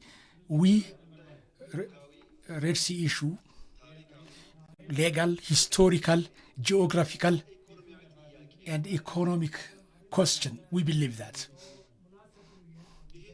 This question, some say that should be answered tomorrow. Some say they need to start when they come tomorrow. We don't need to approach Red Sea. Ethiopia 30 years it missed. There was struggle for 30 years. In 30 years of struggle, Ethiopia has lost it. I don't think 30 years more are needed. I don't think that. So in a stable, in a calm way, through discussions, that's important. Whatever discussion we made, we don't think the 30 years that it has taken for us to miss it. We don't need 30 years, but we have to be stable and calm. What I want you to see, some people are short in memory because they think about today. Let me take another background. First, who decided the decision that Ethiopia lost that access? When we examined the cabinet, we couldn't find. The cabinet doesn't know.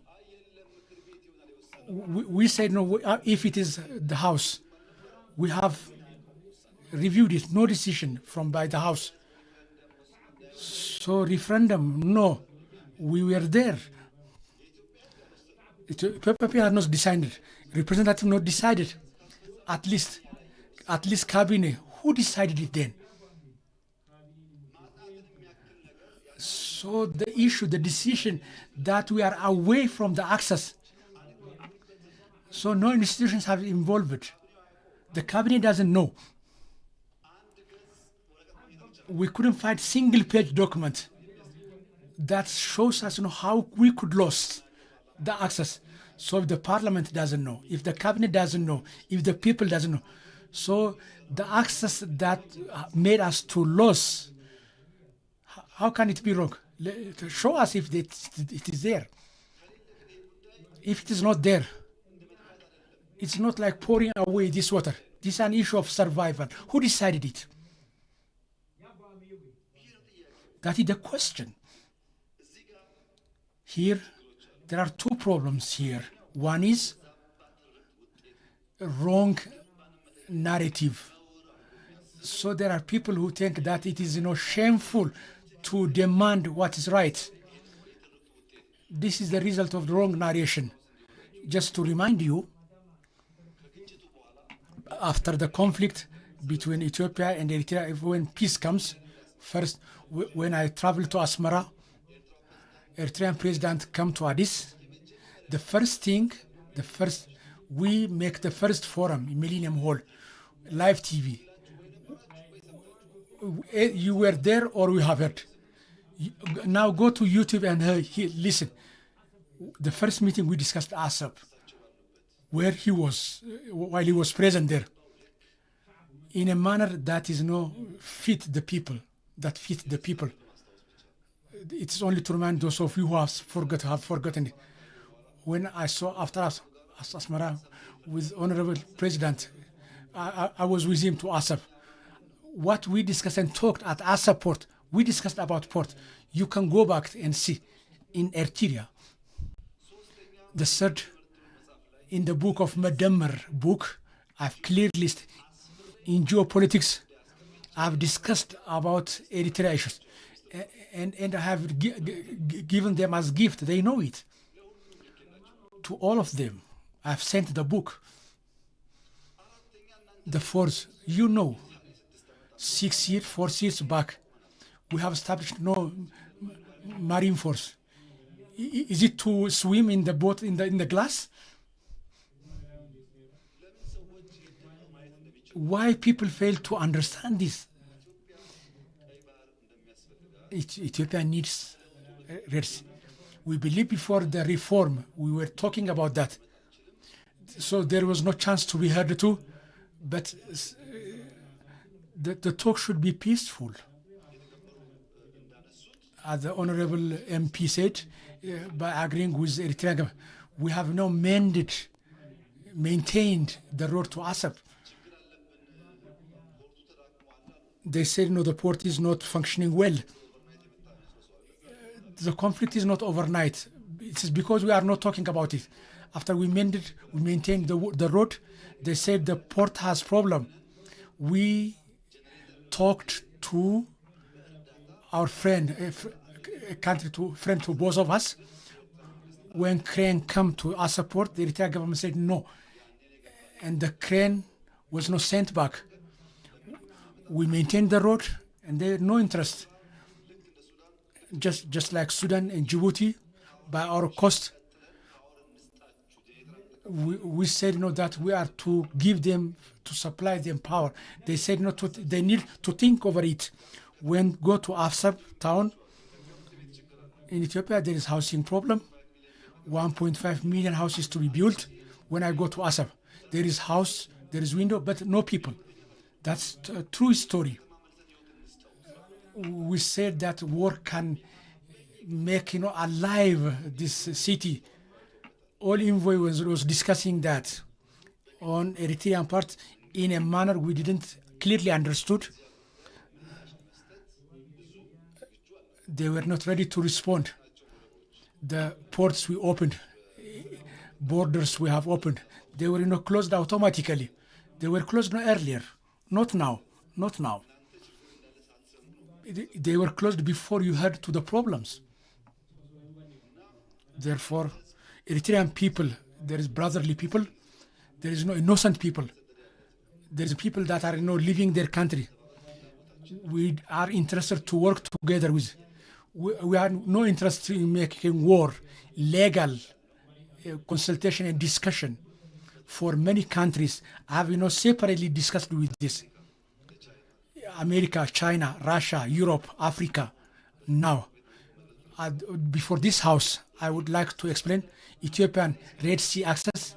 It's inevitable. It will happen. I give priority to peace and discussion. Please mediate us.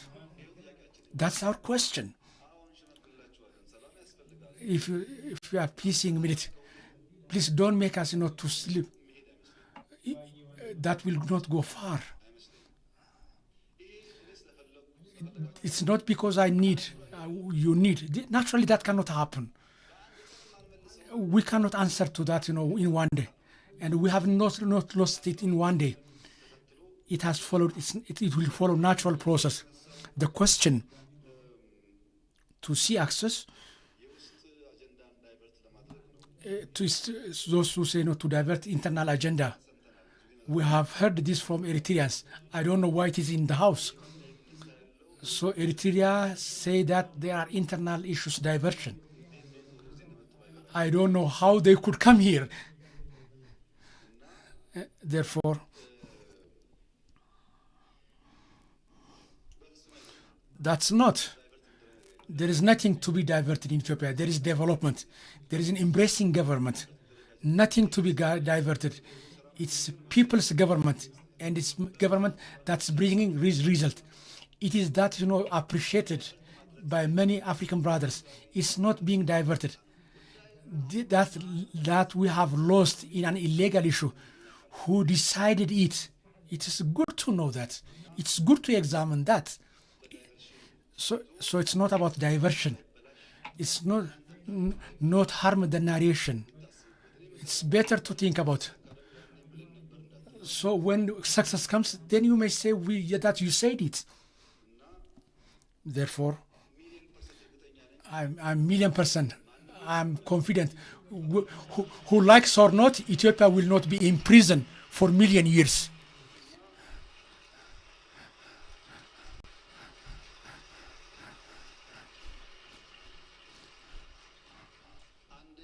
First, the problem is narration. So what the law is, which law has taken it? We have to examine the narration.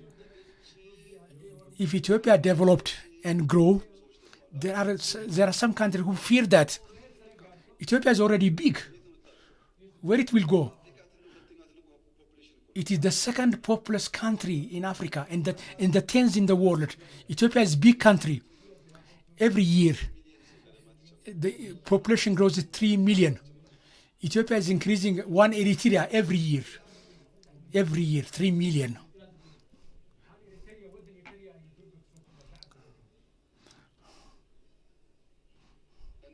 Therefore, Ethiopia is increasing one country. If you worry, if it grows, it will only support aid them. And it's supporting now. How many refugees we are supporting now, even before growing? This fear is, problematic. Our neighbors should know that we want to live peaceful.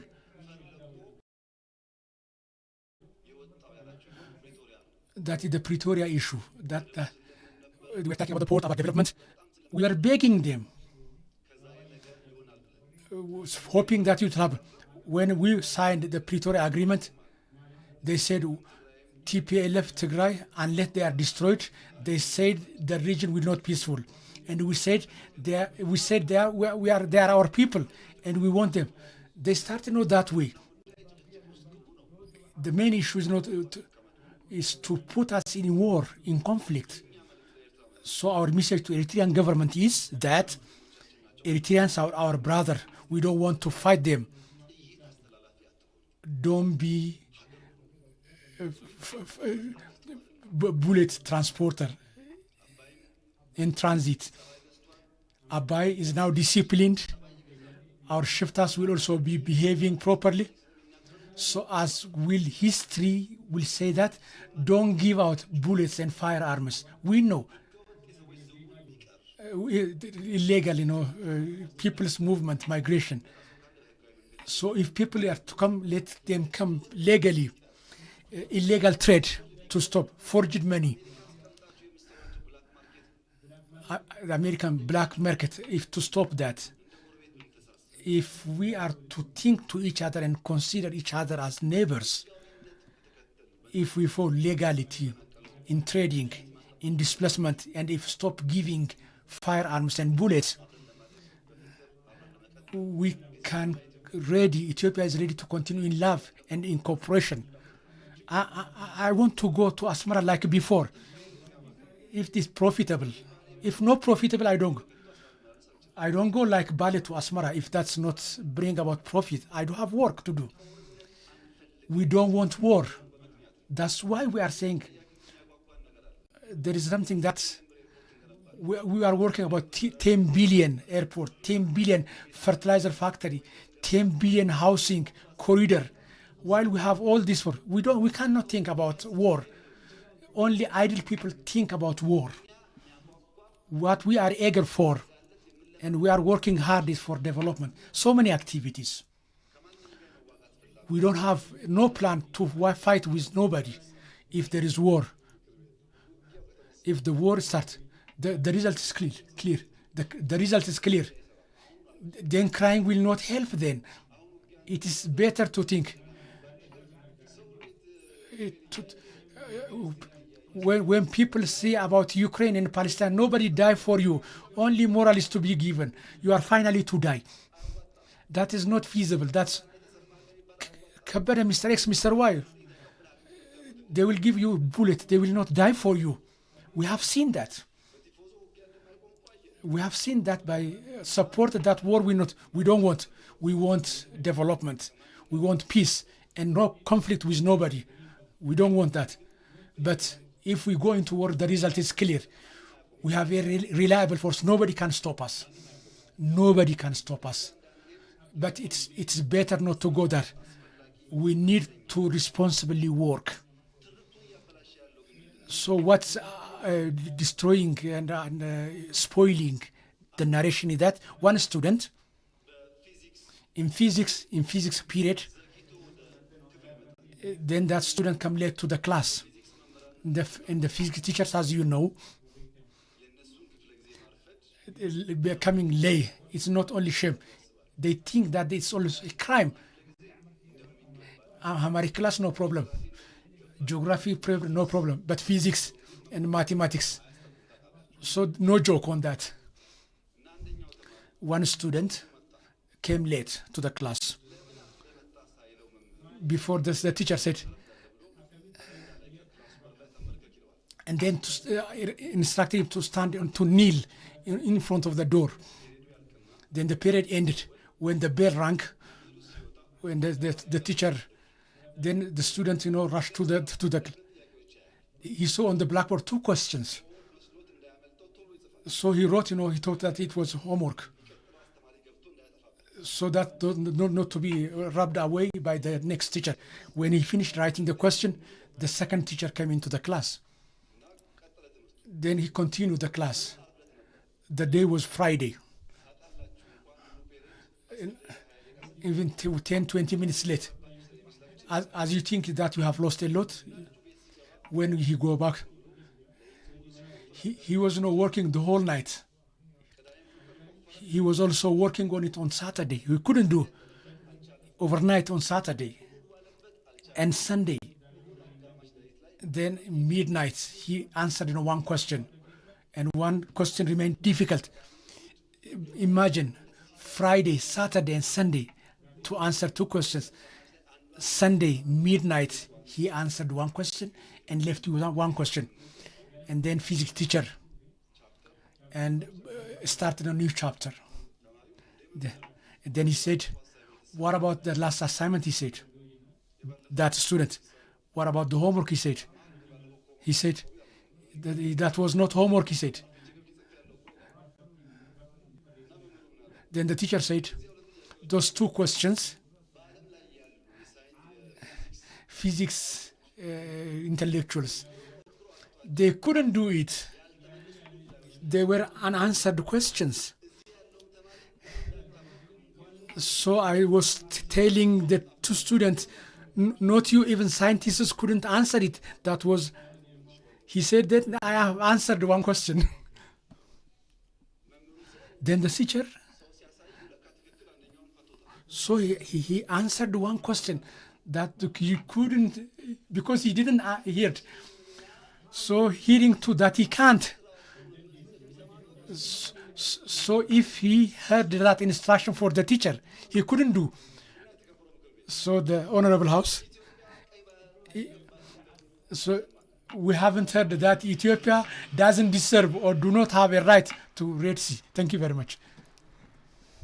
We haven't heard that.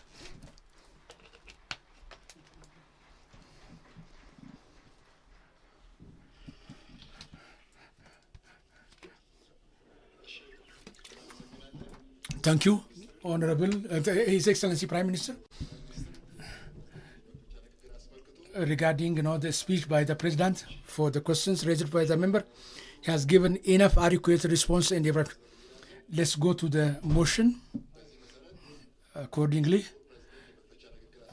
Regarding the speech by the President, the support motion, decision 1, 2018. Who support? Raise your hand. Objection? Objection? Abstain? Thank you. His Excellency the President's speech, the motion, decision 1, 2018, by 1 abstinence and majority vote. His Excellency the Prime Minister, that has given explanation and answer to the questions from the members, has given adequate explanation and responses. I would like to thank him on behalf of myself and the House. Now the second session is over.